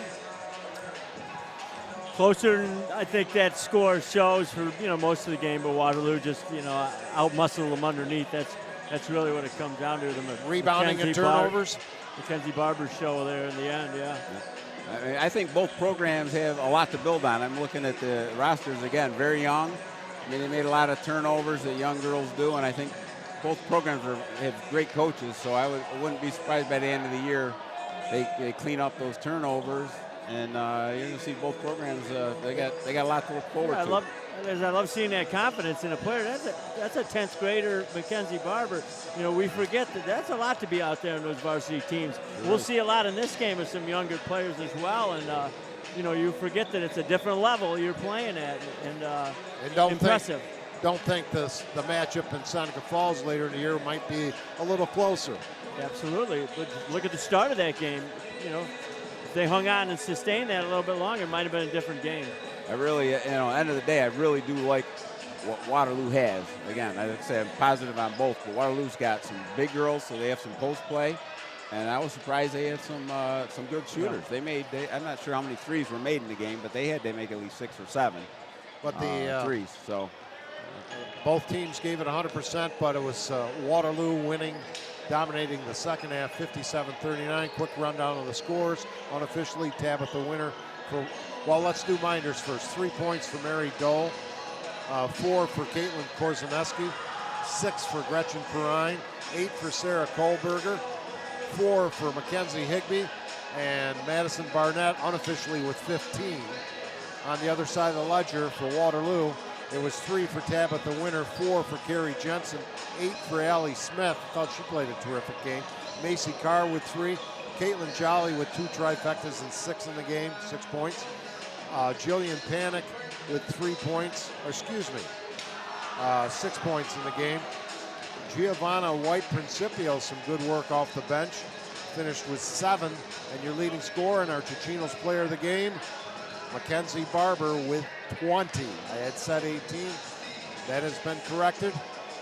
The final score 57-39, and we'll be back for the boys game in a few minutes. Look forward to it.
You good? Good evening once again, ladies and gentlemen. Dave Barnett along with Mike Alessio and Nick Ciotti. We are here at Waterloo Central School coming off the 57-39 victory by the Waterloo girls, and now it's time for the guys as we see them at half court. What are the keys, the Marshall Exteriors keys to the game in this one, Nick? Well, for my 2 cents here, I think if you're Waterloo, you got to take Darren Miller out of the game. I'd be boxing in 1 or triangle in 2. If I had to, I'd put 2 guys on him. You got to find somebody else on Mynderse to beat you.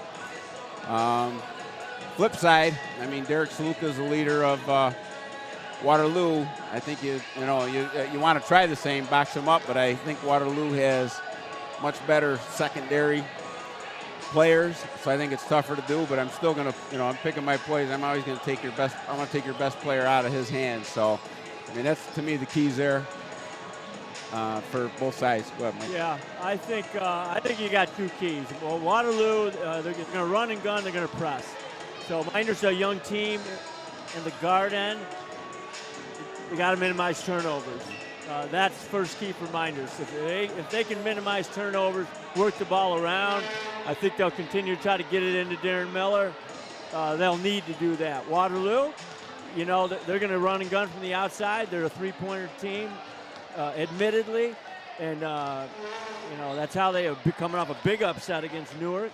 They don't think it's an upset. They believe, and I love them for it, and love Coach Pitterford for it. They believe they're one of the best teams in the league, and they can do it, and that wasn't an upset. So if they can shoot like they did. Just to repeat, as we were talking earlier, we had a prediction by Mr. Saluka. Mr. Saluka and Upstate Hoops predicted a 20-point victory for Waterloo today.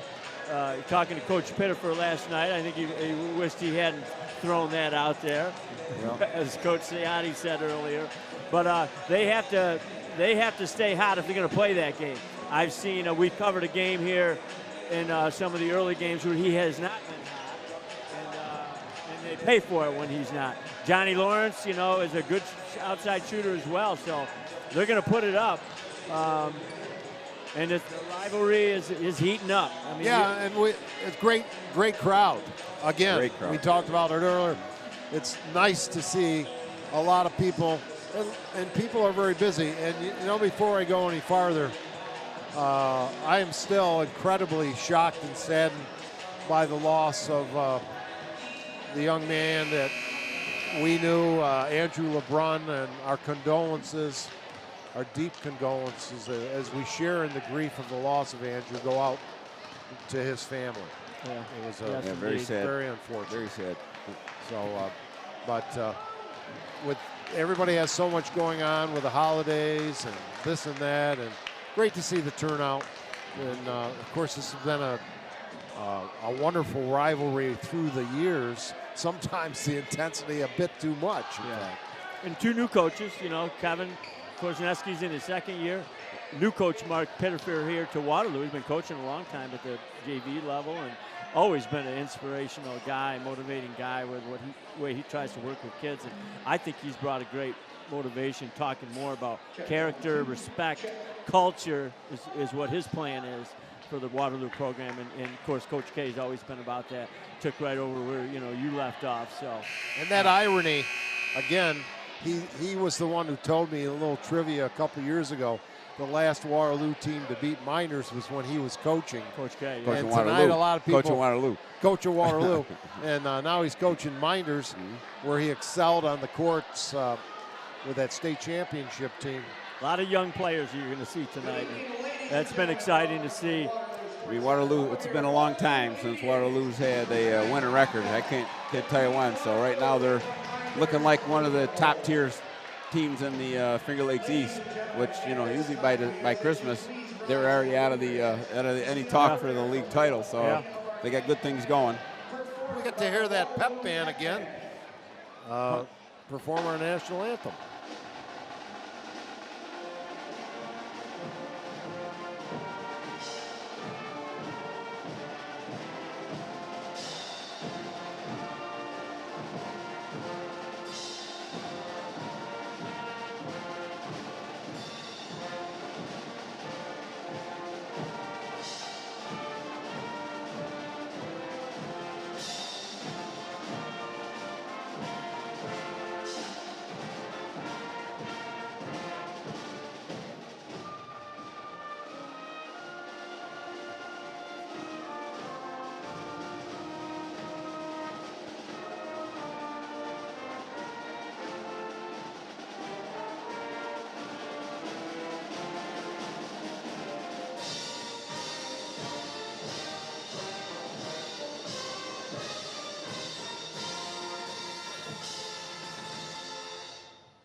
Great crowd on hand.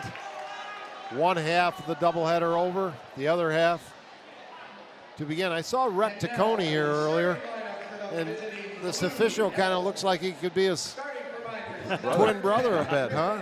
Yes. At least from the back, for sure. But I've seen that gentleman officiate many times before. Long time. We have starting lineups being introduced. Number 24, Darren Miller. Freshman Troy Cabot.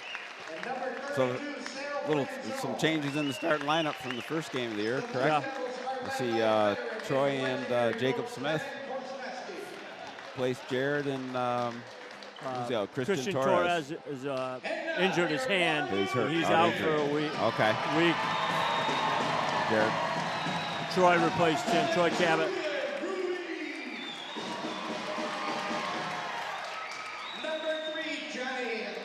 I like the Ruiz boy. I think I saw a lot of talent last year, and I think he's the games I've watched this year, I thought he's played pretty well, stepping up. Number 24, Derek Saluka. And number 32, Kyle Saluka. The Saluka brothers. So Kyle Saluka's been coming off the bench, so there's been a change there as well. And Kevin Korzaneski and Mark Pittifer kind of laughing, shaking hands at midcourt.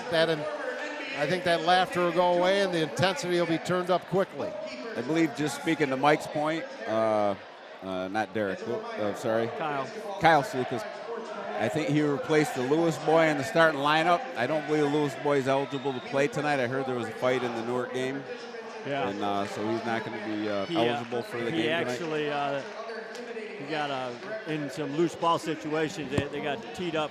2 double technicals were called, and he was on the brunt end of one of them 2 times. So that's a suspension.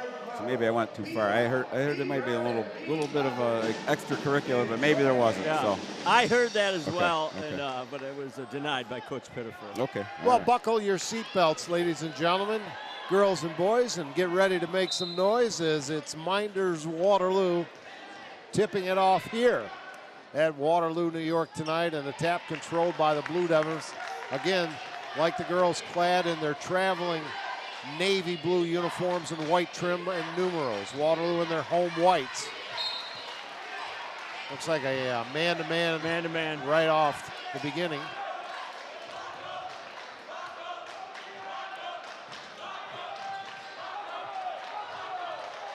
Miller with it out front. He is their go-to guy. He can do it all. They were talking about dunking him and Saluka during the podcast with Jim Sinacropi. Who would win a dunk contest? Well, Miller takes the to the hole and lays it up and in. Good start for the academy. You know, I was again watched the podcast from Wayne. I was a little disappointed in Waterloo's defense, and I can tell you right there, 3 by Lawrence. And Hubbard with a trifecta. That first possession is what I call the old Olay defense. Just reach your arm out as the guy dribbles by you for a layup. When it's Darren Miller, that's awful. Hubbard did the turnaround to the crowd after he hit the 3 ball. Miller driving against traffic, turnaround jumper, swish. What a nice move in traffic. When he gets the ball down there, he is almost unstoppable without fouling. And answering again, Hubbard. Turnover. Mynderse inbounded it, turned it over. And yet again, I think the recipient was Lawrence, wasn't it? Yeah, that was Johnny Lawrence. Mike said, real emotional player. Got to beat the pressure, but I'm surprised they weren't up in them full court there after getting the turnover. Griffin Heron with the basketball. And here's a steal by Waterloo, driving to the hole and land up and in. Ruiz with the hoop. 9-4, Waterloo. And Mynderse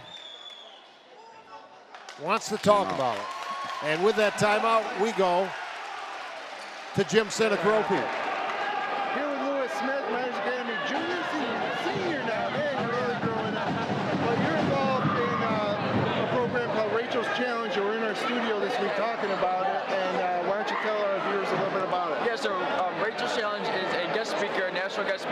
Rachel died in the Columbine shooting, and so her friends and family are now kind of spreading that positive message about so they're coming January 8th at 6:30 to Mynderse Academy. There'll be a pizza dinner at 5:45 as well as a babysitting service. If you want to learn more about it, you can watch this week's episode of Inside the FLX. And a bad start for the Blue Devils. We'll pull it out. What's the prediction? What's the final score? 50 to 46, Mynderse. All right, well, back up to you, Dave.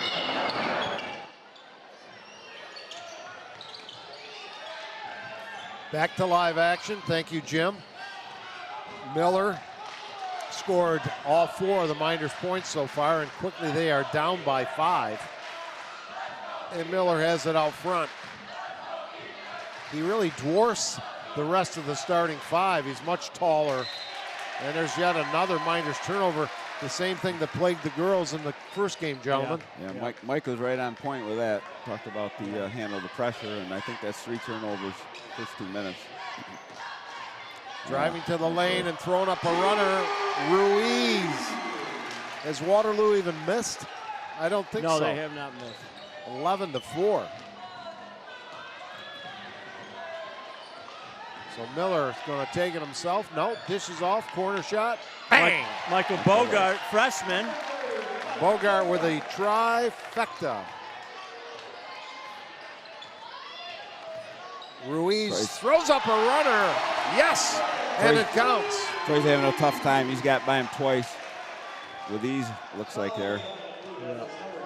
Waterloo looks pretty tough here in the opening 2 minutes and 45 seconds.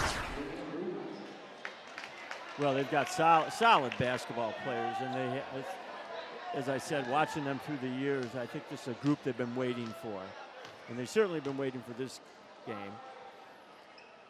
Shot is no.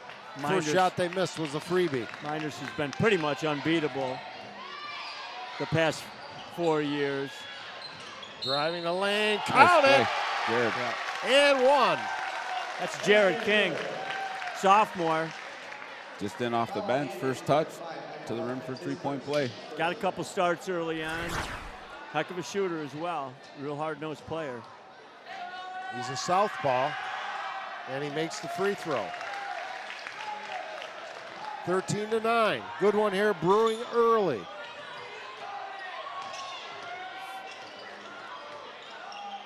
Saluka dishes off. What do we got? A Mynderse foul. I kind of question whether he was going up for that shot. I thought that foul happened a lot earlier than that, but it looks like they gave him 2. You think that was the NBA call a little bit, huh? Well, I knew he was going to call it when he was watching whether it was going to go in or not. Now, you've watched every game of Mynderse, Mike. I've seen a couple. They play man-to-man exclusively. That's it. Well, they'll go out into a great, I think, 1-3-1 with Darren Miller up top with the right combination of players up there. I don't think they normally do it when they've got some of the shorter guys out there.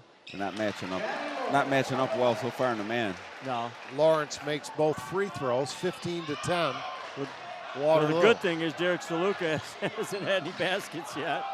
Hasn't even shot, has he? He has not shot yet. Of course, it might be the bad news, too, as they lead by 5 without his production. Depending on who we're talking for, right?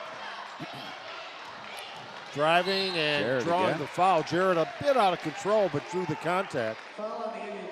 You know, one nice thing in this very nice, beautiful gymnasium.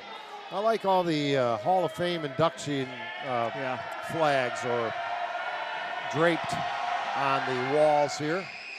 As King hits the free throw, he'll have another. His insertion has helped lift Mynderse. Come in with quick 4, maybe 5 points. That's what I said. So it feels like more than a 4-point lead. But that's all it is. Kyle Saluka. And not supposed to foul those jump shooters. Was that in the 3-point range? No, that was not 3-point range, but Darren's got to watch himself on fouls like that. You know, it was a poor shot to begin with. Yeah, that's you don't want to foul a jump shooter, right? Yeah. I would have let that one go. Saluka gets the first. I like the contest, but you know, to go out and foul him there. Yeah. Like you say, it was a bad shot. Nothing but net on both free throw attempts for Saluka. Actually, that was Kyle, wasn't it? No. And I missed that, gentlemen. Well, they called it goaltending. Goaltending. That was a good call. Well, it was off the board on the way in. So the bucket goes to Mynderse. Darren Miller. That was it. 6 for Miller in the game. We didn't put that up yet. It'll be 17-13. And a little push off of just as Ruiz was making his move. Yeah, he's deceptively quick. He's seen 3 times so far. Troy got by Troy twice, and then Jared there, he grabbed him.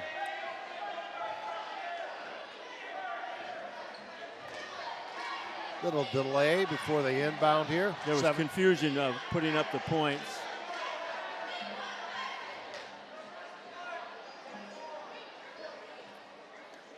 Again, a great crowd, pep band, lots of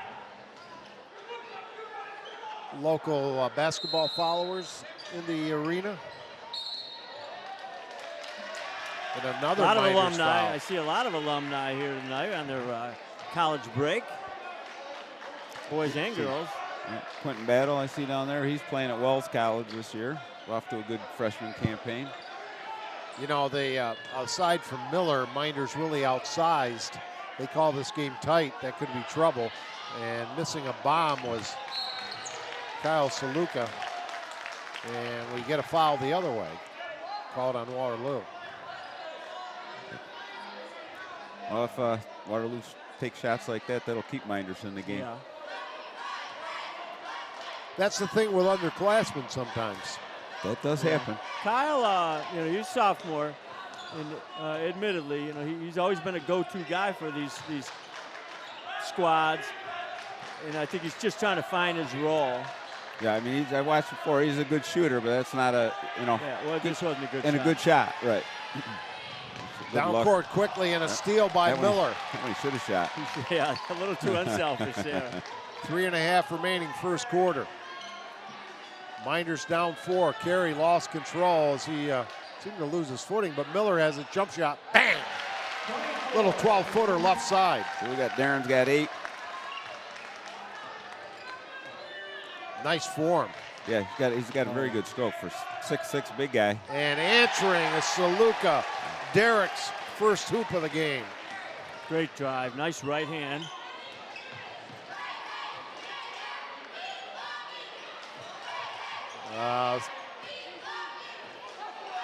Carey with it. Like Waterloo's gone to their wall, 1-3-1. Tough shot there, but he draws the foul. Kind of a bailout. Fortunate for the Blue Devils. Jake the Snake Smith. Jake the Snake. Another sophomore. You can see the difference physically with the youth on Mynderse as far as physical maturity, I was going to say. Yeah. Outside of Darren Miller, not nearly that much size as the Tribe.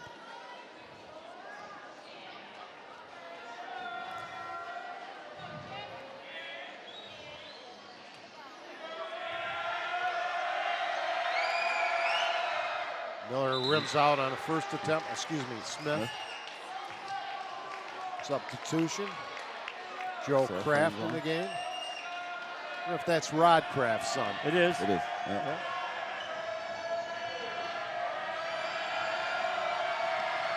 See if Mynderse switches up the defense a little bit here. Smith hits the second free throw. Got him 19 points in 5 minutes. Now I'm picking on me. I'm not picking on Rod Kraft, but Rod Kraft's not that young, and I broadcast when he played. His son Joel's a heck of a real strong athlete, real force down low. Rod was a pretty good football player, as I recall. 19-16, Waterloo with the basketball in the lead. Saluka stop and pop, the runner in the lane, the floater is good. Right around the first guy. The first line of defense is not getting any stop. You got to keep that. You got to keep that man in front of you. Once they break that, your defense is done. The bomb from the top of the key is no good, but the rebound kept alive by the Blue Devils and then knocked off the leg New shot of clock. Kraft.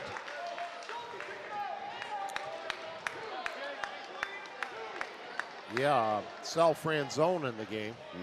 He looks like he's bench pressed a little bit too. We got Nick Jones in, hit a nice pass for, Miller misses the inside shot, but another opportunity for Mynderse, but then the throwaway.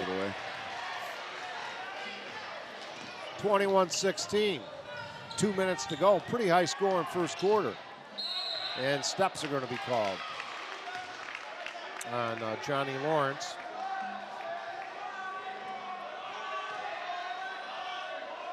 Talk about great Johns. John Panucci, who I also saw at the Syracuse game the other night. Dad or son? Both. Both. But there's a steal by Waterloo, stolen back by the Blue Devils. Up court quickly. Driving the lane, dish off. Franzone doesn't look to shoot, looks for help. Perimeter steps could have been called. Looked like he might have traveled there. Yeah, a little bit. And the old James Harden extra steps. Oh, boy. Miller back out to Heron. Franzone turns at the line now, looks inside, go up with that basketball. And inside feed, Miller, no, but a foul. Mynderse fortunate to get some opportunities here. They were. They got bailed out on that. Right, there was only 3 seconds left in the shot clock. Actually, you made the call. Sale had 2 guys up in the air.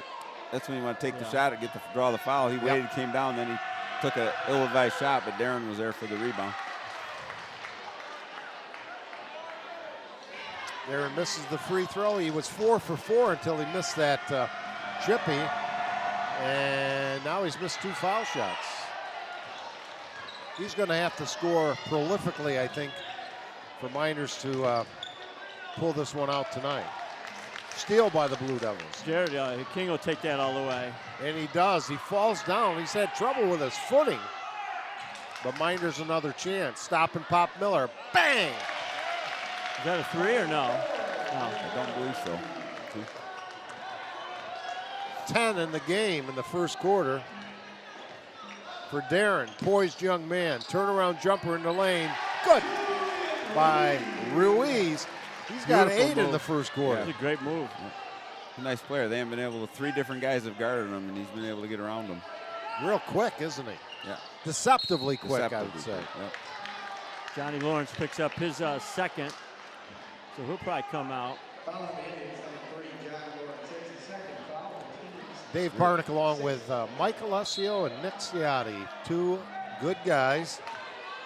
We also have the fabulous Hunt brothers here, one on production, one on camera. And the traveling music. You're all right there. Looking over on the Waterloo bench, they have quite a complement of players here. Yeah, do they get that many out for football anymore? How many did you say were on the roster? They might 16. have more than the football team. I went to 16. A few games. And Mark plays quite a few of them, too. We'll see if Waterloo holds for the final shot. Shot clock is off. 14 seconds in the quarter. Ruiz driving, dish off, bomb from the corner, no. Through the arms of Kyle Saluka. And Mynderse, can they get one off? No. Quarter ends, 23-18. Back with second quarter action after these words from our sponsors.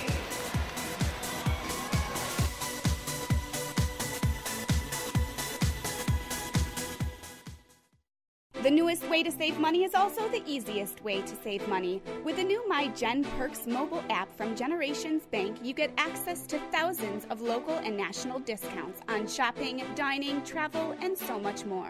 The savings don't stop there. Generations Bank's Go Premium and Go Preferred checking accounts also include cell phone protection, roadside assistance, and 24/7 Tri-Bureau credit monitoring. Saving money is for everyone. Stop by any Generations office or visit mygenbank.com to open your account today. Member FDIC.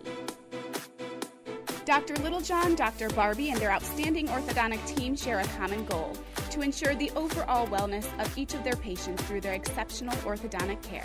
Dr. Rod Littlejohn and Dr. Liz Barbie are proud to support our area high school athletes. All roads lead to Bill Cram Chevrolet, Waterloo Thruway Exit 41, Highway 5 and 20 in Seneca Falls. Browse their full Cramtastic new and used vehicle inventory online at BillCramChevrolet.com. 23-18, Waterloo with the basketball and the lead as we enter the second quarter of play. Driving the lane, stop the floater, no, short. That was up by Kraft. And against pressure, the bucket is good, a 3-ball by Jared King. He's given them a nice lift in this game. Ruiz has it back on the wing. Soluka drives, dishes out to Ruiz. It's short. And the rebound by Franzone. Got to have somebody open. Jared wide open. Franzone looks for help. He's bottled up on the baseline. Outside, deep shot is short. That'd have been big and given Mynderse the first lead. This is Miller from downtown, won't go. Here comes Julian. Push shot over to the corner, bang! The three-pointer by Comp Champion. Coming off the bench for the big three. Trying to answer, not doing it. Tipped up, no good. Ruiz going to take it. Oh, that was a... I think he thought he got bumped. Fouled. Yeah, he did get bumped. Fouled. I thought before the shot, fouled. actually, but then he was out off balance and had to throw it up. 26-21. I'd say a little disappointed in both teams' defense so far. I think there's been too many really good looks. At least that was a contested one there, at least. Open three is missed. Here comes Waterloo looking down court. Let me guess. Trying to break that 11-year losing streak. Left-handed shot for three by Nobody Soluka boxed. won't go. Nobody boxing out on that side. Got like it hit the shot clock. Head coach Kevin Korzaneski, assisted by Pat Prain. On the Waterloo side, it's Mark Pittifer, assisted by Dave Deming. 5-point game only, you know. If you're Mynderse, I think you're happy to be this close. You're not playing well, not hitting shots. I would agree. Look up the scoreboard like you said earlier. Well, this is a team when they get hot, from the Newark game, for instance. Miller seeks the three. 6 for 8 in the first quarter from threes. They were up 22-4 after one. Well, if they can get close to 10 points a quarter from Miller like they got in the first quarter, they should be in it. Here's a steal, scramble, loose ball, out of bounds. Whose ball is it? They're going to discuss it. They're looking at each other. Said, what did you have for supper? I got blue ball. I think it's blue ball too. You know, we talked earlier, Waterloo likes to live and die by the three, and I have no problem with that. I don't mind shooting the threes, but I like to see it be good shots. I think too many of their shots, that was a poor shot. You know, they're just chucking it up. Yeah. I mean, you know, we've always, way back under Coach Fields, a lot of threes, but they were always a good look at a three. It wasn't in the flow, right? It just wasn't off the dribble, the guy in your face throwing one up. And you make more shots from any distance when you are in the flow. No question. So Miller will inbound to teammate Griffin Heron as he eyes the zone now. I don't know if that's a 2-3. The old 2-1-2. 2-1-2. Close to the 2-3. The left-hander shot just off the iron. Looked good going. That was King's effort. And Waterloo turnover, another chance for the Blue Devils.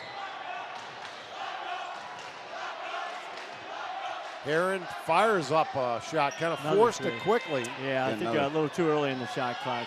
Yeah. This is Kyle Soluka. Talk about your runners. Good, off glass. Again, as a coach, that drives you crazy. That guy dribbled all the way down the court. Got to lay it. Somebody's got to step up, stop the ball. Can't happen. 28-21, the lead up to 7. as Jay just said, take a charge. Even though I'm not a fan of that, I agree with him though, because they call it. That's how you got. If the refs are going to call it, take it. Yeah, right. King shot won't go. See if somebody steps up here. Tough. This is an important juncture for Mynderse, and they give up 2 more, and that was Derek's second hoop of the game. Derek Saluka, 30-21. Again, boy, King real quick with a trigger. It was a wide open look, though. I mean, nobody even came out to contest it. Just again, I'm overly critical of defense, but there's no reason you can't play good defense. You might miss shots, but you got to be able to play. You got to play defense, and I'm not seeing that either side. Again, that's an 11-year winning streak for Mynderse that Waterloo trying to break, and they have their hands. And the bucket is made. We got a timeout. That bucket, I think, was Nick Champion again. Off the bench, and I saw him do that same thing in a game earlier in the year. He's not afraid to shoot, and he puts it in the hole. Finger Lakes Partners Insurance for your life, home, auto, and future. Locations in Geneva, Victor, and Waterloo. Get a free quote online at fingerlakesinsurance.com. And Marshall Exteriors is your one-stop source for all of your home exterior needs. Check out their website at marshallexteriorsny.com. Well, we're getting a lot of action at least here. Whether you like the play or not, it is kind of fun to watch for a fan if you're just watching it down the court, throwing it up. As a coach, a little different. I see a little different perspective there, but and I'm sure so does Kevin and Mark. Got to be a little frustrated with the defense so far. But this is, would you agree, guys, a real important juncture of the contest for Mynderse? Yeah. Well, just like the girls' game, right? Mynderse was up 3 with 2 minutes to go, right? And Waterloo closed on 9-0. Right now, Waterloo's up 11. Who's going to close the half? You know, you go into the second half with momentum. What's your close here? Miller, who scored 10 in the first quarter, shut out so far here in the second. And just a totally different lineup from Waterloo. And they're playing well. Miller wants it down low. They throw it up from outside. No. And they're getting good looks. Again, I think they're very uncontested looks, but at least on Waterloo's side, they're not layups anymore. Right. You got to start make them make a 3 first. Oh, easy and 1. Sorry. As Miller got the inbounds play. Yeah. He's tough to stop on that. Did you guys catch that Syracuse game the other night? No. Yeah. It kind of annoyed me that after timeouts, they never put an inbounds play in. I'm not seeing a lot of plays, period, but that's for another day, I guess. I'd love to see some sets being run. Same thing, you know, just all dribble drive and guys don't beat anybody for Syracuse. Not enough. A lot of screening. 32-23 your score. That was a big, great call there he had, though. That was a big inbounds play. That was a nice call by Kevin at Korzaninski. Get 3 points, got it at the rim. Mynderse was struggling to score against his own. Gets Miller percolating again. Ruiz. Yeah, I had a feeling they were going to call that. Who's riding him? Yeah. We haven't had to talk about the officials very much, and that's a good thing. Good thing. That's 3 on Jake Smith. Jake's the brother of Lewis Smith, who did the interview with Jimmy there during our first half on that interesting program, that Rachel's Challenge. Here's the perimeter bomb. Nothing but the bottom of the net. That's a beautiful for stroke, Champion. too. He's got 8 in the quarter. Very nice stroke. See what we get here, right? Zone. Nice drive by Nick. See if he gets a good kick. Driving the baseline, stop and pop is an air ball. Rebound, Kyle Saluka. Down court quickly to Ruiz. Nice. Reverse is missed. I think Darren Miller might influence that shot a little bit. He scared me from up here. Driving with a Euro step and laying it in left-handed. Jared's been a big Jared Smith's been, big asset. Jared King's been just a great driver this year. Not afraid to go. Stop and pop, He's that Saluka. secondary guy we were talking about, taking away Darren. Now who's going to step up? So far, Jared giving him some good minutes. Trailing by 9 with a basketball. Three-pointer won't go. That would have been big. Again, that was King, and then That's an 2 over on back. Darren. Yeah, got to watch that. Yeah. Down 9. I don't know. I don't know if you want him to get his third here. You got to make a decision here. I think you leave him in. No, I think Coach Korzeniewski's contesting that call, and it's just the appearance of the way it looked. It might have been clean because he's so tall, but it just looked like he went over his back. And earlier you said no box out. That was a great box out by Joel, or the Kraft boy. That was a very nice box out on Darren. And it almost gets rewarded. Correct. The ref makes as it that should. call. As it should. I agree. And a turnaround jump shot off glass is good by Kyle Saluka. That was Derek, I think, wasn't it? Yeah, that was Derek. Oh, pardon me. Thank you. Might not be the last time I do that. Yeah. I think they're going to continue. Darren Miller got 2 warning him. He's got 15 points in the contest. Yeah, fed him. It was a nice warning. Nice look, cutting to the basket. Coach K got a warning there. I think you're going to see Waterloo pound it down and put Derek Saluka down at the post. Jared King's covering him, and probably will try to do the same thing he did last time. Jared Charlotte in the game. I mean, that's a good call, Mike.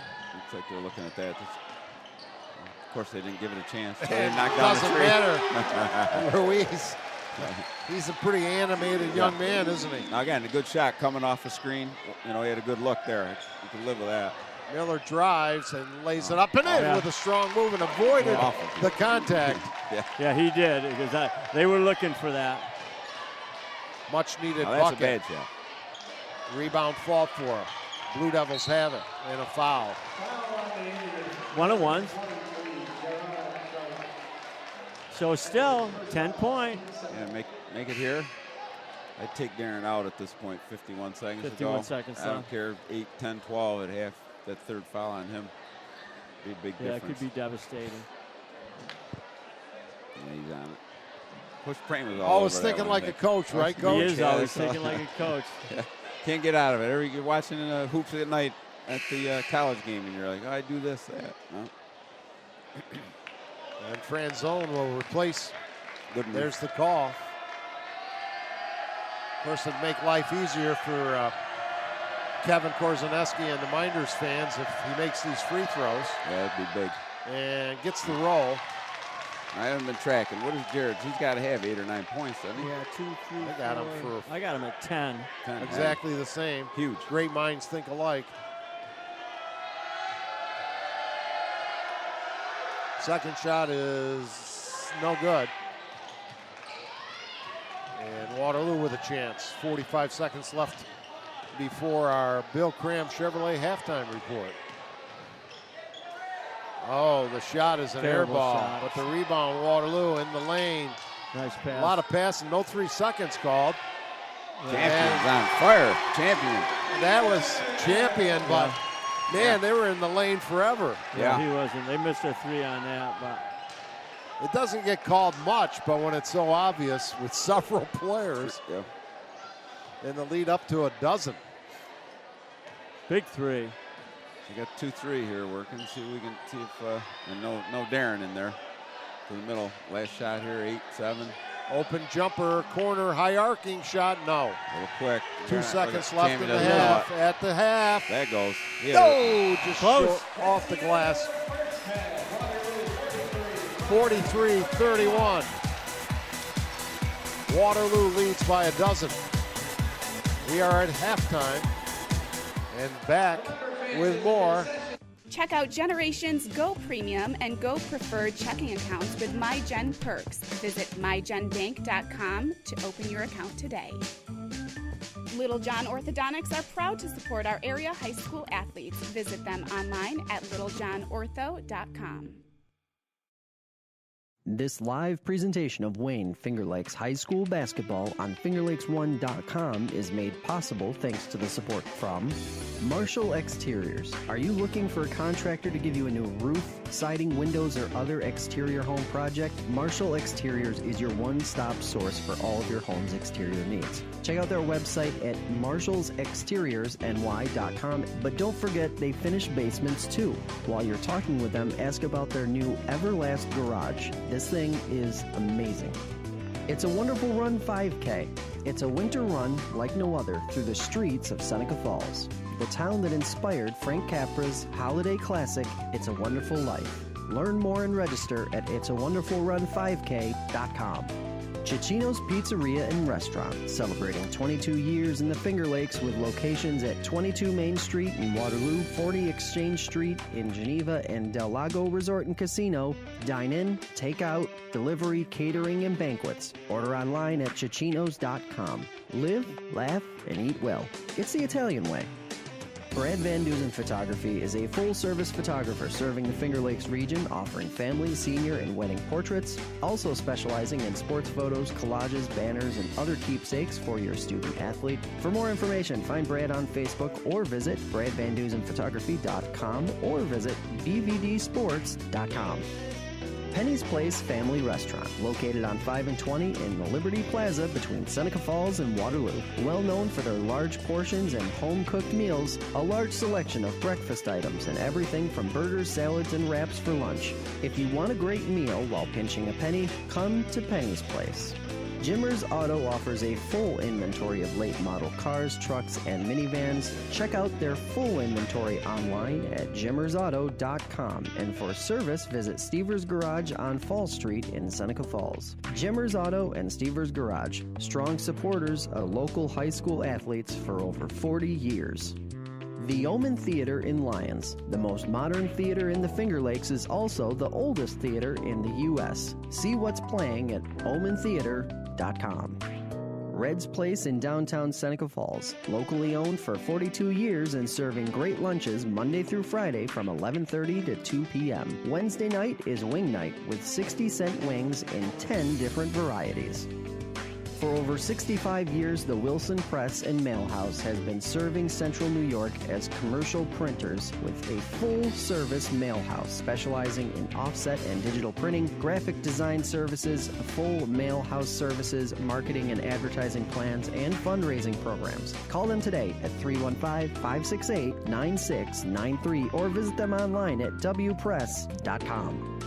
Connie's Diner on Main Street in Waterloo has the ambiance you will only find in a true diner. Let the Cardazola family serve your next breakfast, lunch, or dinner from their vast menu of time-tested favorites and original recipes. Visit them online at connieswaterloo.com. The Newark Pilots and Geneva Red Wings of the Perfect Game Collegiate Baseball League. Your major league connection with 7 players drafted last season. The Downtown Deli in Seneca Falls, where a half is like a whole. Giant deli sandwiches, subs, daily lunch specials, and homemade soups, chili, and mac and cheese that will warm up even the coldest winter day. Also, try their famous paninis or star sandwiches. Check them out online at sfdowntowndeli.com.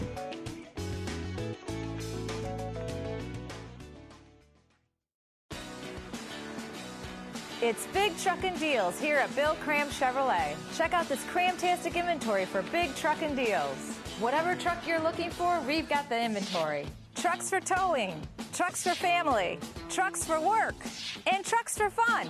Whatever you're into, we've got a big truckin' deal waiting for you. All roads lead to Bill Cram Chevrolet, Waterloo Exit 41, Highway 5 and 20 in Seneca Falls. See all our truckin' deals at BillCramChevrolet.com.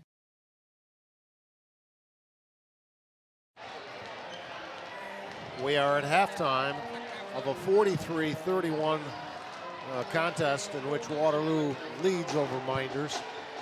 And you can't fault Darren Miller, but as Ringo Starr likes to sing out, and in the past Joe Cocker, he needs a little help from his friends. Now, he did get 10 from Jared King, but that's, as you pointed out, 27 of the 31, Nick. 27 of 31, those two players. As I said, pregame, I'm a little surprised Darren getting 17. I mean, Mynderse is a little easier guard, I would think. You know, I would be denying Darren the ball. I wouldn't even let him touch that thing. And if I had to, I'd put 2 guys on him because he's the main guy. Now, Jared, very impressed with what Jared's done. He stepped up. That's what Mynderse needs. But you got 2 guys. If you take away one of those 2, you're definitely going to be ahead. And Mike, as prolific of a scorer as Derek Saluka can be, he's only got 6 tonight. I say only. Great balance, led by 2 players, Ruiz and Champion off the bench with 11 apiece. Yeah, I mean, I think Coach Pittifer's got to be happy the way things are getting spread around. And I think for a couple guys, Mynderse has made some adjustments with what they were doing. But, you know, they're missing the threes, Mynderse is. So a couple of hit threes at some critical times, you know, might have changed the whole complexity of this game.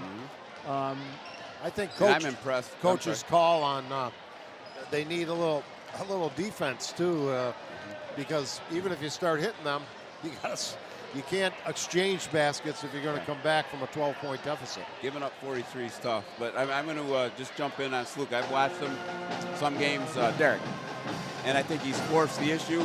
I think he's playing under great control tonight. Team basketball, winning basketball on his aspect. He's driven in, dished. So I'm impressed with that. Sometimes you see a player his caliber trying to score 25. Yeah, I agree with you. I mean, he's doing the right thing, taking the drives when they're there and not forcing that 3. Jim Sinacropi on the sideline with yet another interview.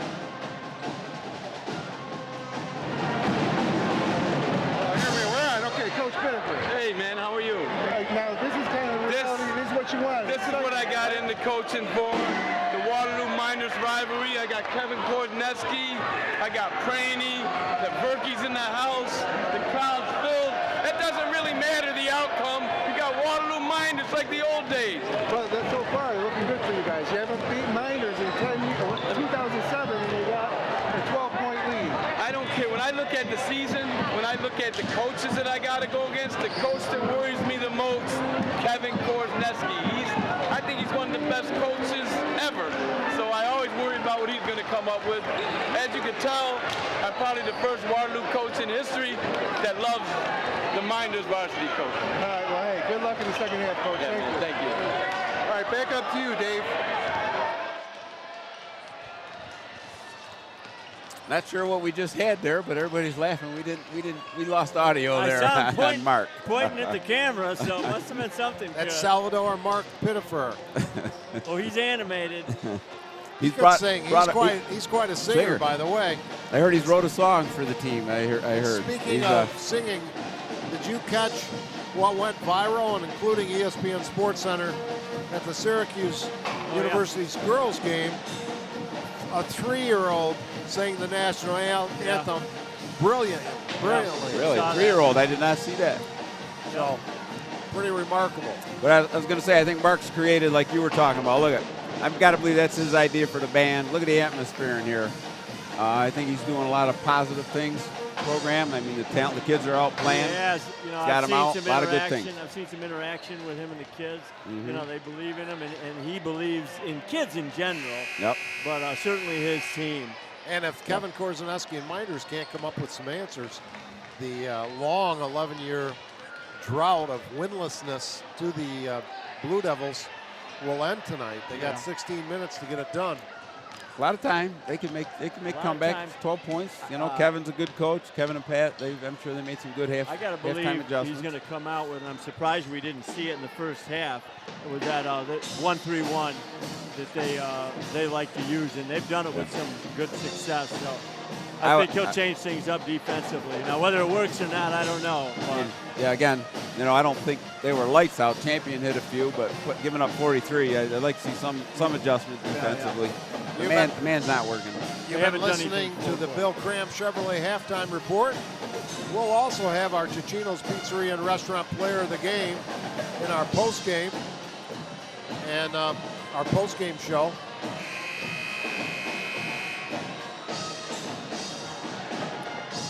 All right, let's see what, again, Coaching-wise, I think, like I say, Kevin and Pat, excellent coaches, and interested to see the adjustments they make, and then we'll see how Mark counters. So we've also got, remember, Darren Miller is playing with 2 fouls now, so.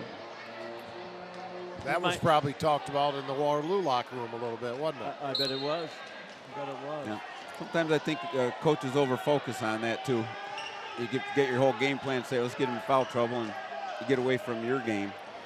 Waterloo with the lead in the basketball. Near steal by Heron. It's in the zone. I don't know if it is that 1-3-1 or not. No, it's Looks not. like a 3-2 almost. It is. They use that 3-2. They do, okay. Yep. Mynderse coming off that great victory at Newark. Waterloo, excuse me. And what a pretty shot. So Luca is actually taking more shots, I believe, Kyle, than his brother Derek. And Mynderse can't answer from the perimeter. This was when the Waterloo girls started to take charge in that second half. Cutter. Lawrence out, There's long shot, and it's nothing but the bottom of the net for Derek Shaluka. All right. When they heat up, they're a tough team. 17-point lead. Big time right here for Mynderse. Miller driving, scoring, and will go to the line. So that's what they've been working on doing more of. It's just a question of not so much Darren Miller's fault for not being able to get open, but the guard's been having some trouble getting it to him at the post there. Because when he gets it there, he's tough both, to stop. He's both strong, but he has tremendous agility as well. It's clear to see. And he makes a free throw. Strong kid. Now, are there more Millers after him? Just on the girl side. Last boy, the girl that was on the freshman. Oh, deep three by Derek. And again, Derek Saluka I love the way Derek played the first half, and almost again, like Mike said earlier, you get rewarded when you do things right. He is heating up with 2 quick trifectas. They'll be turning the sprinkler system on here. He's so hot. And a timeout is called.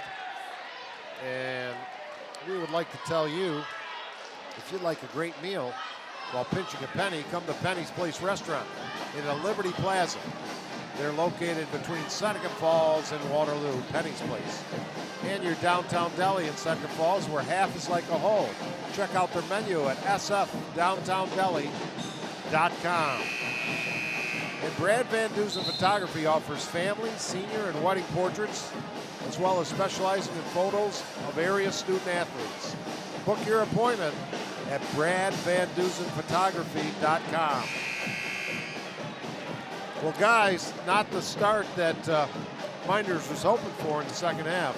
Not on the defensive end. Again, they got Darren in for a foul on the drive. I think that was a nice possession there, and I mean, hard to cover a guy at 28 feet. Derek just knocked down 2 deep ones. Yeah, they were bombs. Yeah, they were deep.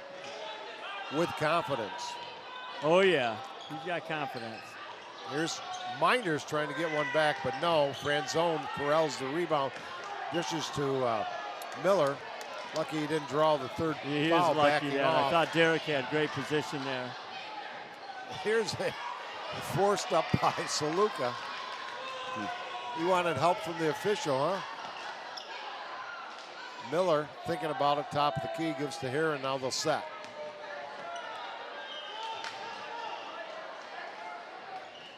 Around the perimeter, the bomb by Heron, a rare shot, but it's short. And then a little quick touch. Might have been foul. a good foul. Good foul, yeah. Eliminated a breakaway layup.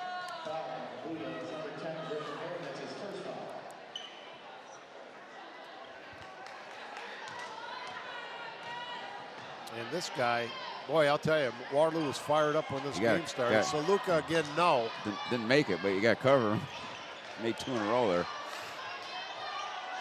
Here's Kyle with an air ball from outside. Little lack of intensity down there getting that rebound. Yeah. That was 3 offensive rebounds on that possession, maybe.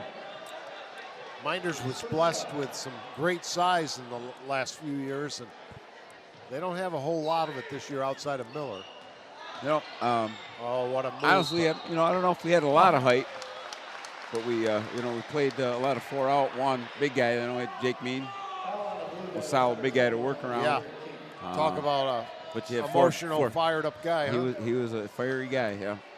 He put And four even good last perimeter year, guys. really, 4 guards and a big guy. You know, with Right. Jake Robinson, unless you know consider Hunter House a big guy. Hunter was a great kid to coach. Maximized his talent. I love seeing a kid do that.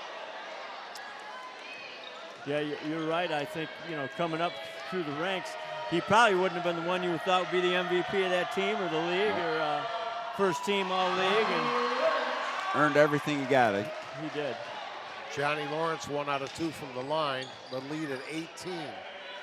Waterloo hanging with his own, which I think has bothered Mynderse. Let's see what we get here. Get Darren the ball. Brings it out to Heron.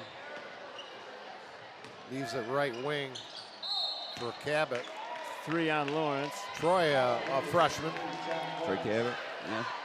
Brother, great shooter there. Kenny Cabot, or Jesse. Kenny's the dad. Kenny might have been a great shooter too. I don't know. That's on Mike. Who's that? The dad, Cabot, Kenny. But his older brother, Jesse, would stroke it. Franzone goes up for the layup and has it. Kenny nice was a good move shooter. Inside and a good feed from Heron. Yeah. But then a reach-in foul. So Mynderse needs a run to climb back in this one, down 16. Yeah, they just got to just approach it, as you've heard 1,000 times, just a basket at a time, one stop at a time. They can do it. Travel. Yeah, it looked like it. And getting the roll and bucket instead. It might be a good idea to cover Derek. Yeah, he's got 8 points in this quarter. Yeah. Easy touch.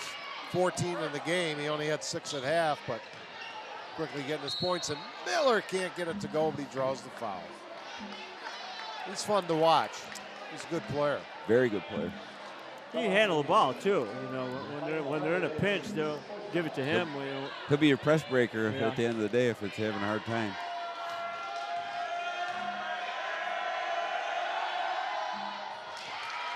Gets the first.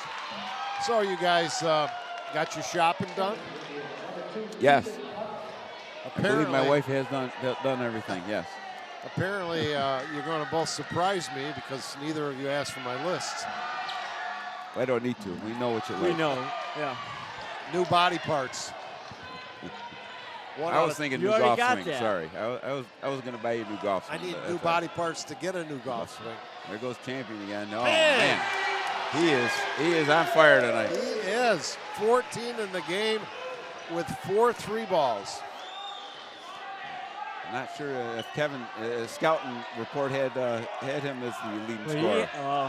And a 20-point lead for Waterloo, and driving and a foul. So you guys got a tough job. I mean, we still got a quarter and a half to go in picking our Cicino's Pizzeria player of the game. It's going to be a tough one right now. So far, yeah. Yep. And I like how Darren's played so far, but I don't know if you can give it to a losing team. Is that allowed? Yeah. All right. You could under extreme circumstances, All I'd right. say. Okay. Kyle Saluka hits the first free throw. He'll have another.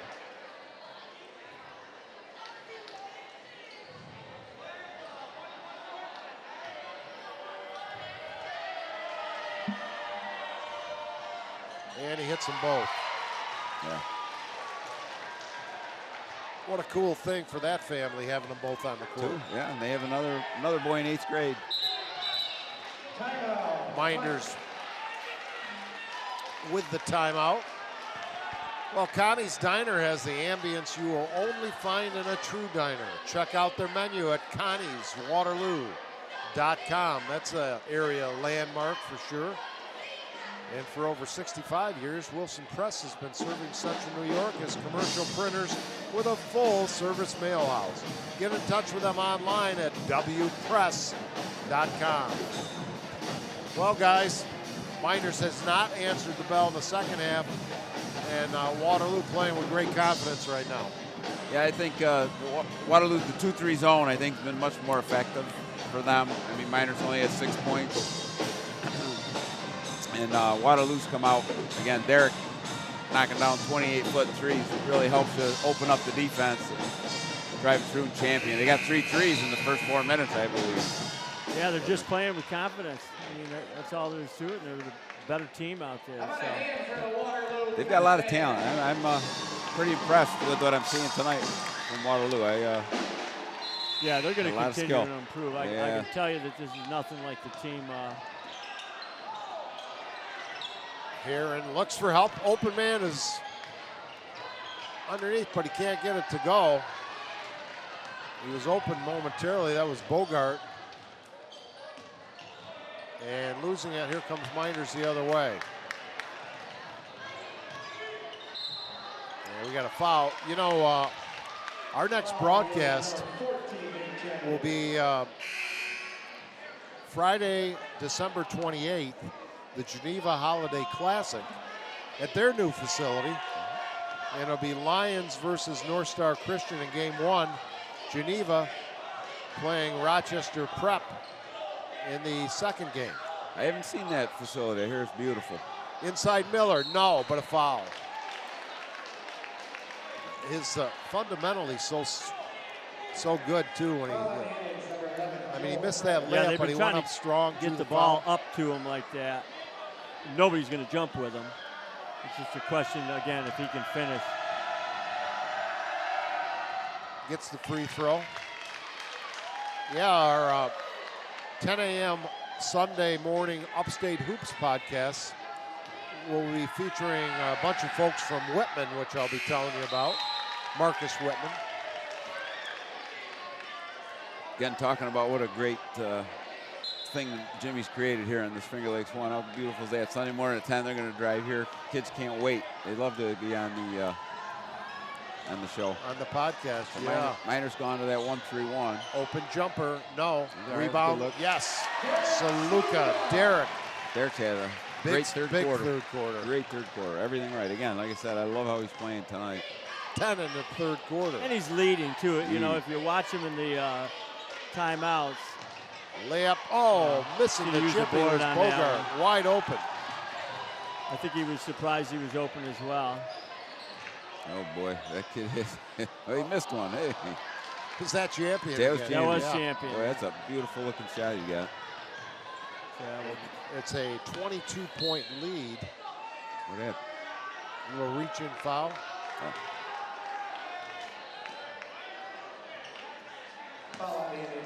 Like Mike said, Darren can do it all, right? He got the ball 32 feet, driving the lane, picks up the foul. You talk about he can do it all. Some of the stuff Jim Sinacropi does, including these nice rosters, and he has historical notes.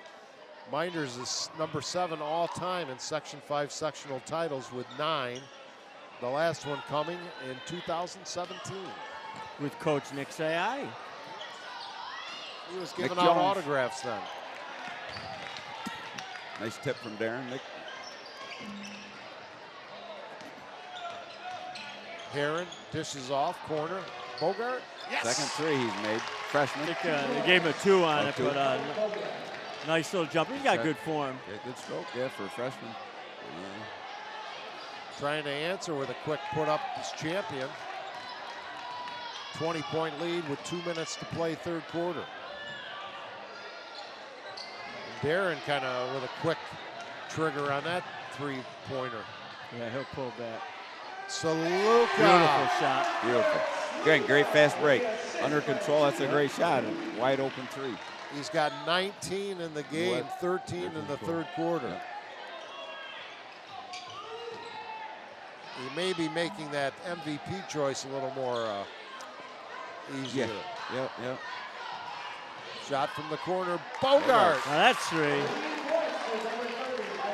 Mynderse might have just found their outside shooter. Yep. Nobody else has been able to buy one.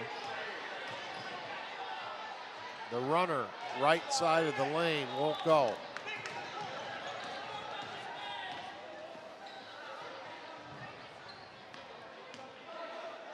Mynderse down by 20. The bomb from Heron. Bang. his Few of first them. points.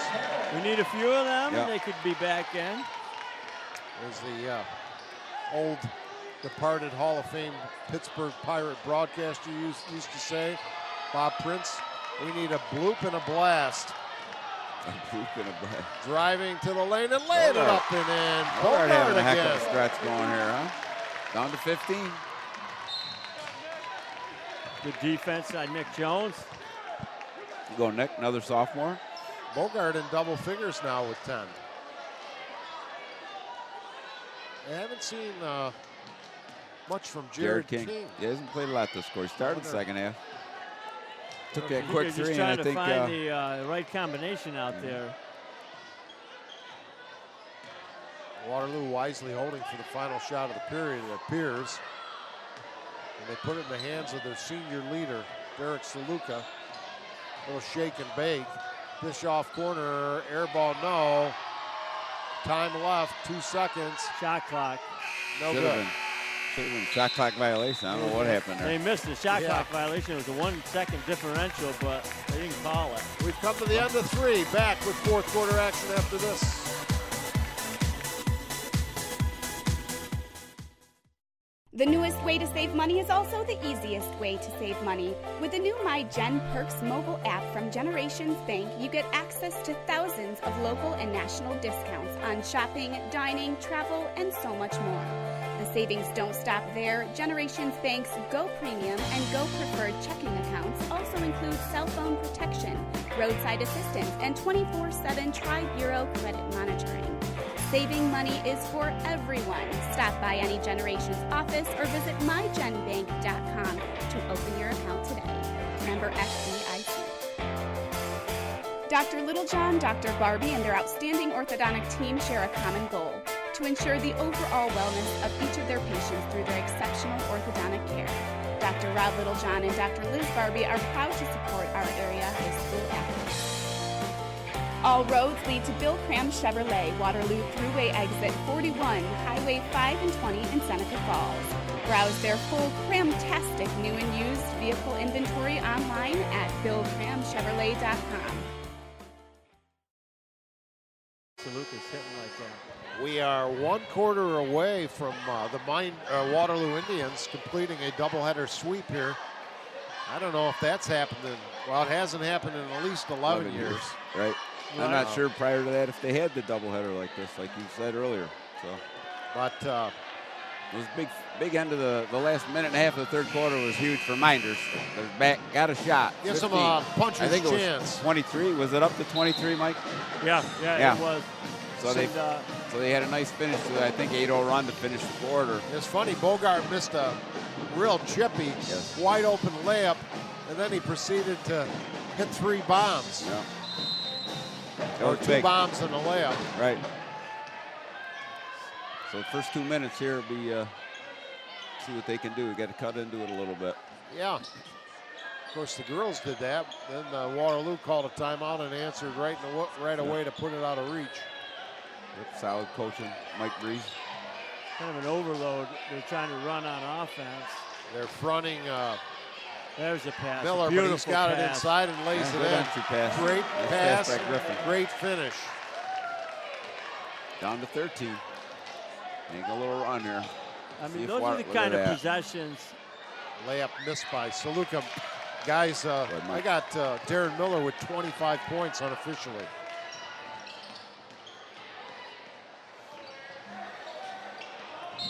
And kind of getting bailed out. Yeah, you put him on the line.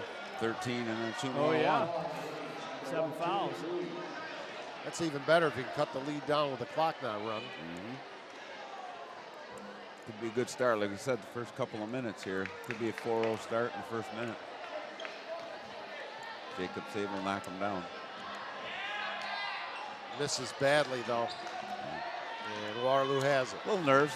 Yeah, real first nervous. varsity game, you know, our first varsity Waterloo game. Sophomores.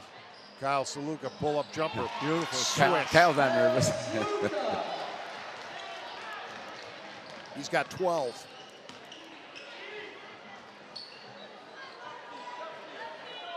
Bogart open in the right corner, but he doesn't get the ball.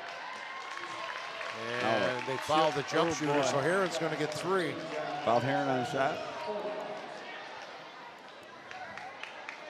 Kind of like the hairdo there, Mr. Johnny Lawrence. Johnny Lawrence. He's listed at 6 foot, but maybe it's 5'10" in the do. I'd give him 5'8" with the do.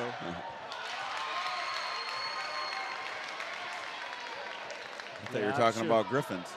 I think hopefully Coach Pettiford's telling me we got to be a little smarter than that. And I'm sure he knows. Yeah, we talked about that, I think, earlier when Darren fouled the jump shooter. That was, again, the 20 out there, about 24 foot.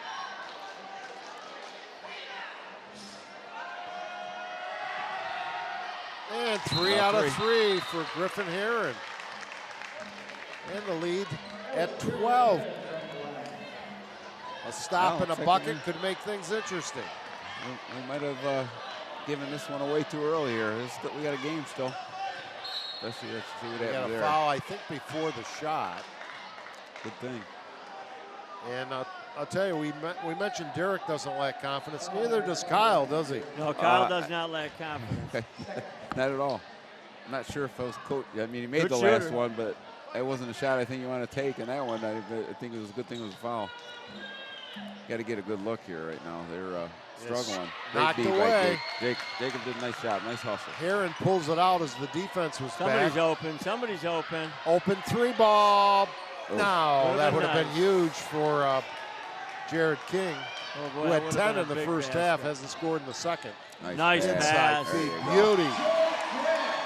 And Kraft with a great assist. Right down the lane, nobody Kyle else there to Saluka. help. It's 68-54. You got to give it to him right there. You That's know, the thing, they're a little slow on that entry pass. Yep. You know, Darren's getting a good seal on him, and they're just not getting it to him.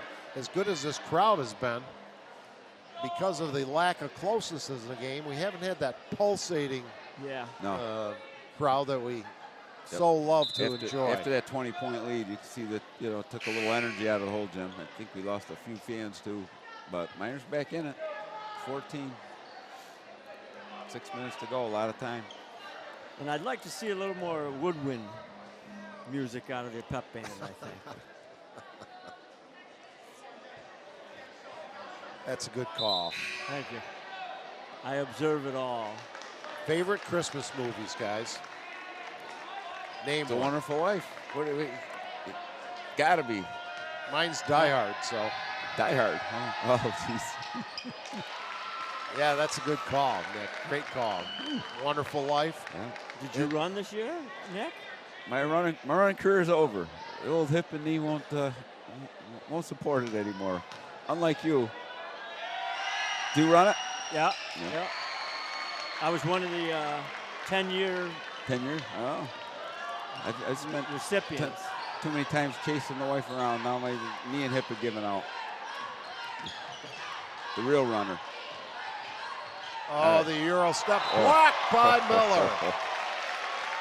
Ooh, the Now, Minders crowd. What I like there from Waterloo, that was a nice possession. Yeah. 3-4 pass, they're doing a little weave, getting something at the rim. It was blocked, but it was a much better possession when you're up 12, 14 points. Foul, the bucket nearly went in, but no. And Ruiz, who started the game on fire, 11 first half points, a chance to add to that point total. Again, I think he's been a solid point guard. He's distributed. I don't think he shot much this half. So, the shots weren't there. He's dished. Derek's taken over. I think he's knowing his role. Yeah, exactly. And cleanly swishes the first. Stick around for our Styles, Little John Orthodontic Smiles with Style postgame show after this one. And Jim will probably get an interview. 2 out of 2 for Ruiz, 13 in the game.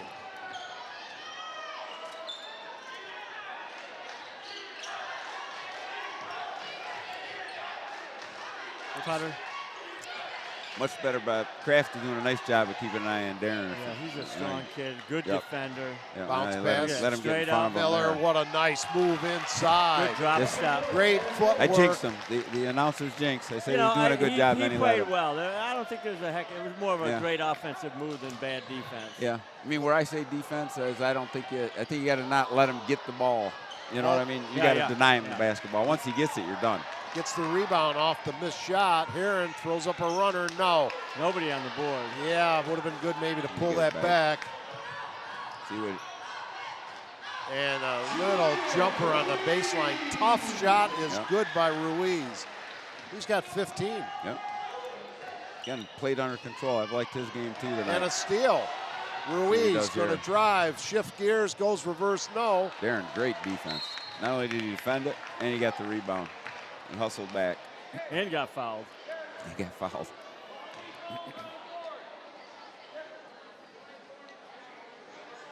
Well, he's got a chance. What's he at? He's at 29. Well, he'll Great be over night. 30 before the game's over. Might even be at 40. Right here, he might hit 30. I played with a player, obviously, many years ago. 15, 20? He not only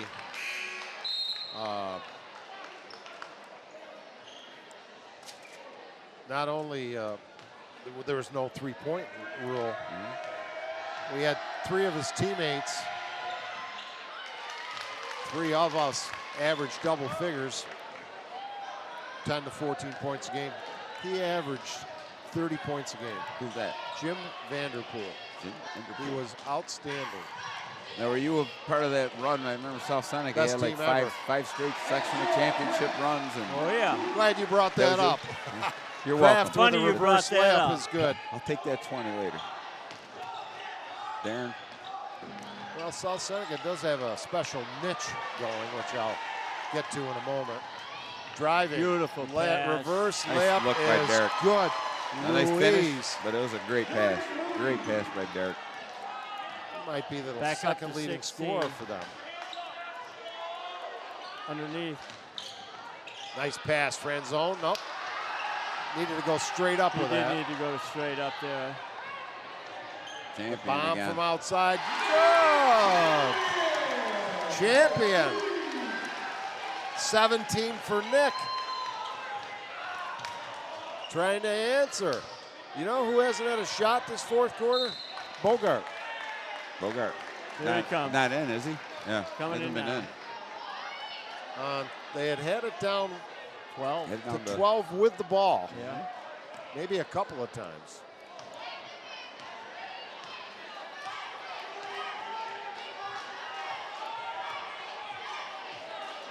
The bomb, no. The Again, rebound, giving him scramble. kudos. You're up 19 with 3 minutes to go. Oh, look That's at not a that shot you effort. take. Good hustle. Kraft. And bodies flying. There's an assault going on the gymnasium floor. Good to see. 19-point lead. A lot of points. They're going to be in the 80s. Yeah.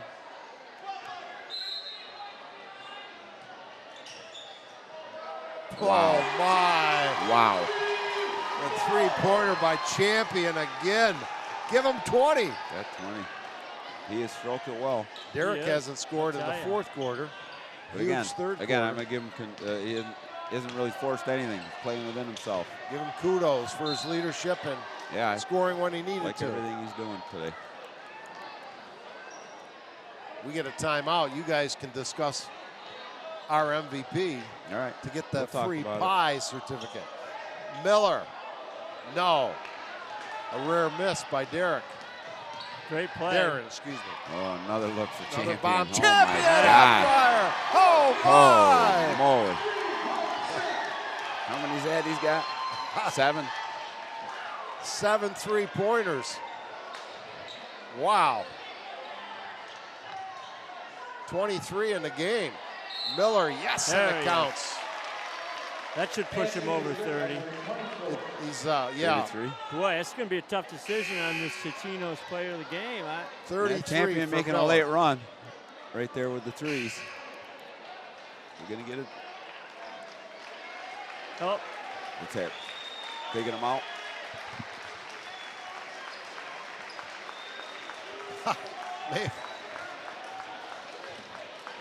They called the fire marshal here because Nick Champion's been so hot. Miller. And I lost count there. I think he might be at maybe 35. I gave him that one before he got it. Could be. I got him at 33 so 33. far. Okay. Unofficial. Anyway, look at it. Nice game by Darren. I lost focus for a minute. Driving and blocked. Heron. Looking, pulling it out. The bomb is Jared short. ain't bashful either, is he? What's Like that? Jared's not bashful either. He's not. I mean, I feel, you That's know all right. how It's it a is good when thing. you're a shooter. You got to keep shooting. No, and I'm so. glad he is. He's got a nice stroke. I think it's the right thing to do. You gotta build that they've been good confidence. shots, too. Well, I let's mean, have again. a dialogue for MVP here, All right. guys. You guys. I mean, I feel when you shoot threes like that, like Champion did, you got to go with Champion, I think. I can live with that. I was till the last couple. I was leaning Derek. Derek had a nice all-around game. They weren't game. wide open either. There was a little bit of But contesting. I'm on board with 7 threes given to him. Derek's probably had a lot of players of the game, so we'll of give course, the other one a shot. Perhaps the best player on the Bogart. bomb from Michael Bogart Bogart again. We could put the Finger Lakes East 3-point contest at the end of the season and have Bogart and Champion out there. Yeah, be interesting. But we got 1:09 remaining. What do you think, Dave? For that? I'm okay with that, but I do want to give kudos for Darren Miller's outstanding performance. Oh, absolutely. There it is. Player of the game. Nick Champion. Boy, the ball's rolling all over the place. Red's Place is serving great lunches daily in downtown Seneca Falls, and every Wednesday is 60-cent wings night. And Cicino's Pizzeria and Restaurant celebrating 22 years in the Finger Lakes with locations in Waterloo, Geneva, and the Del Lago Resort. Order online at Cicinos.com.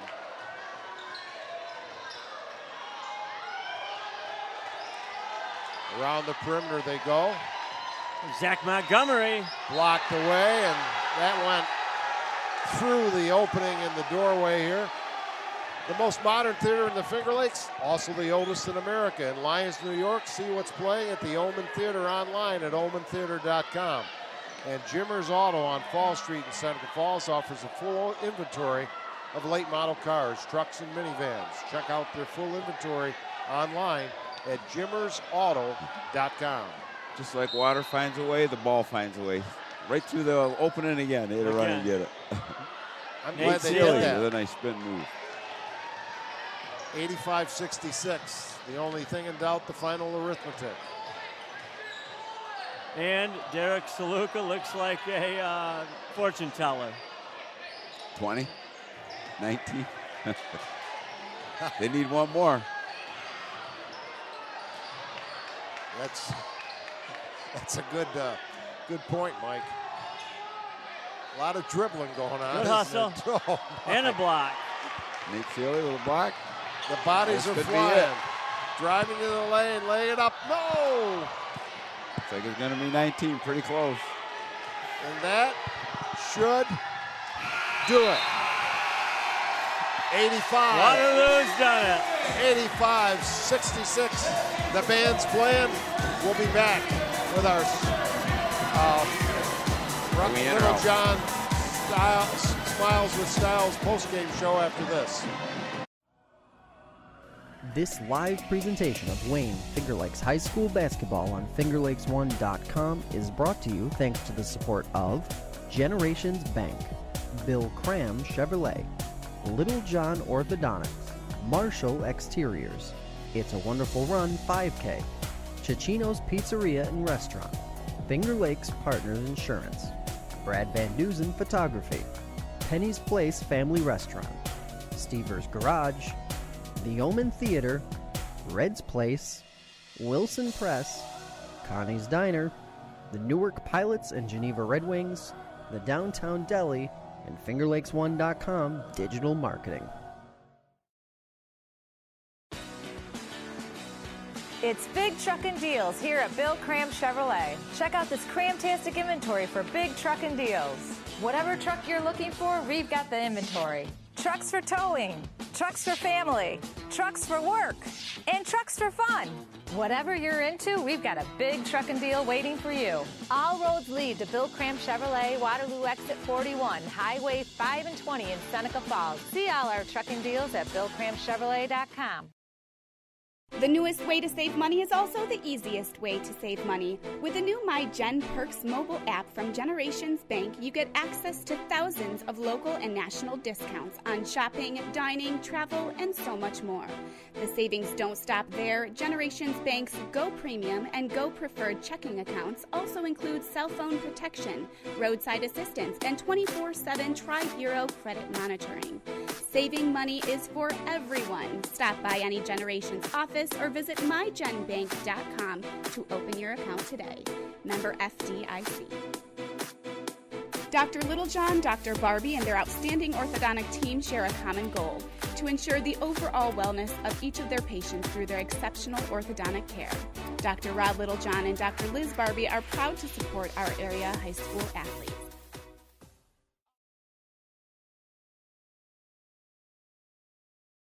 Sure, the dad's got number one. An 85-66 victory for the Waterloo boys. And they're celebrating here. And they swept the contest against Mynderse. We're going to go to Jim Sinacropi.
In 11 years, since 2007, Waterloo beats Mynderse. I'll send it back upstairs to Dave, Mike, and Nick to wrap this thing up. Well, guys, I think maybe Jim Sinacropi needed to hand that certificate for the free pizza to Nick Champion in an asbestos envelope because he was on fire tonight. And a good all-round victory. Really, the leadership, the points when needed by Derek Saluka, really balanced attack, and that more than offset the heroic, tremendous efforts in the game-high 33 points unofficially by Darren Miller of Mynderse. But again, credit to the Indians. They swept the doubleheader but you certainly can see a scenario where things could be significantly tighter in the rematch later on in the season in Seneca Falls. Yeah, I think the potential's there to be a lot tighter game than that. I mean, but this is sounds like the second time Waterloo's put together a game like this, you know, the County Newark game. And if they play consistent like that, they're going to be tough to beat. They got height, they got shooters, they're playing smart. But again, what I'm excited about is just seeing school spirit like this. You know, we followed Waterloo a long time. I just see a little more steam and respect in how they're carrying themselves, not overly emotional, not into the refs. You know, this is things that's happened in the past. And, you know, they just carried themselves as a good team for the most part, I think. And, you know, they should be proud of this win. And some credit to Salvador Mark Pittifer. I think so. I really do. Yep. He's got the team operating on all 8 cylinders right now. Looks like he's got them believing in themselves. Sorry, I got a cold here. But he's making it fun. It looked like, again, that's a great point. Look like they're having some fun, getting out and playing. And again, I think they got a ton of talent. Yeah. Ton of talent. Now that watching them, third time I've watched them this year, and you know, you got the Saluka brothers. Some height. Champion tonight. I like Kraft. I'm going to miss somebody here. Hubbard. Lewis kid, a starter, didn't even play tonight. You know, Johnny Lawrence is in foul trouble, and he plays a lot better as a starter. And I love the point guard. I tell you, the Ruiz kid, quiet. What did he end up with for points? Assists. He kind of ran the floor. He ran a great floor game. 17 points. And you know, great job. He did what he had to do. Tough defensively, and they played pretty solid defense as well. I like to see the emotion that they were showing. Yeah. I mean, being fired up, that is. And I think that comes back to Mark. I think Mark had in their head so much they haven't beat Mynderse. I've been hearing about it for 2 months. That's a game they couldn't wait for. Yeah. And on the Mynderse side of things, outside of the outstanding efforts of Miller, they have a really young team. Yeah, they do. I mean, they're playing a lot of guys that might be winning the JV title if they were JV players because they're freshmen and sophomores. Yeah.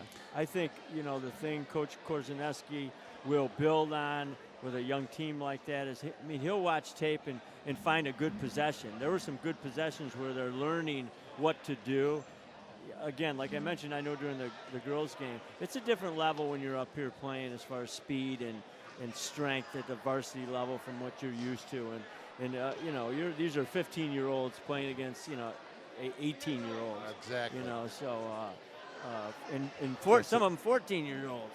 Yeah, I mean, a couple of the positives on the, you're right. Well, Mynderse side, I think Jared King, you know, showed me something. Bogart in the second half. Jared in the first, Bogart. So little things, you know. Griffin Bogart had a nice stayed fourth with quarter. it after a couple of early bad misses. Yep. So, I mean, I think there's some positives, like you're saying, Mike, to build on, very young. And by the end of the year, I'd be surprised if they weren't much more competitive I agree than they were tonight. Well, let me give you an unofficial rundown of the scoring, and then we get final comments and sign off.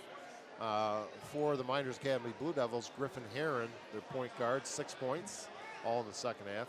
Jared King, 10. Jake Smith, 1 point. Mike Bogart, 13. Sal Franzone, 2. And Darren Miller, unofficially a game-high 33 points. Tremendous effort there by Darren. On the other side of the ledger for Waterloo, it was Ruiz with 17, Johnny Lawrence with 5, Mike Hubbard with 5, 4 by Joel Kraft, 23 by our Chichinos player of the game, Nick Champion, coming off the bench with 7 3-point buckets. Derek Saluka, 19, solid game for Derek, great leadership as you mentioned. I thought your comments were very apropos, guys. And Kyle Saluka, the younger brother, with 12, a total of 85, final score 85-66. And then the first game, Mackenzie Barber led the girls from Waterloo to a 47-39 victory over with 20 points over the Mynderse girls. Final comments?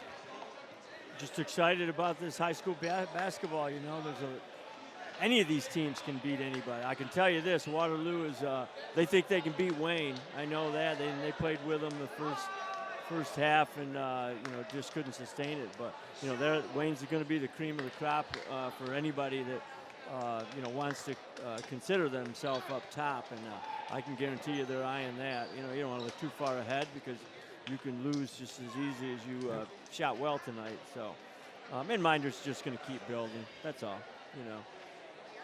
Final thoughts. Merry Christmas to everybody. Hope everybody enjoys the Christmas season.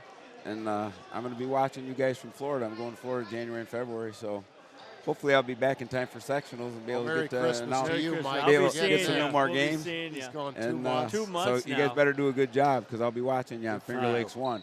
I was going to say how much I enjoyed working with both of you tonight. I did enjoy it. Extend happy holidays to everyone here and everyone watching and listening. So, with that being said, from Waterloo, would like speaking for Mike Alessio, Nick Ciotti, the fabulous Hunt brothers, Mr. Jim Sinacropi, our fearless leader, and Paulie Russo. This is Dave Barnett saying Merry Christmas, be safe, and may the force be with you.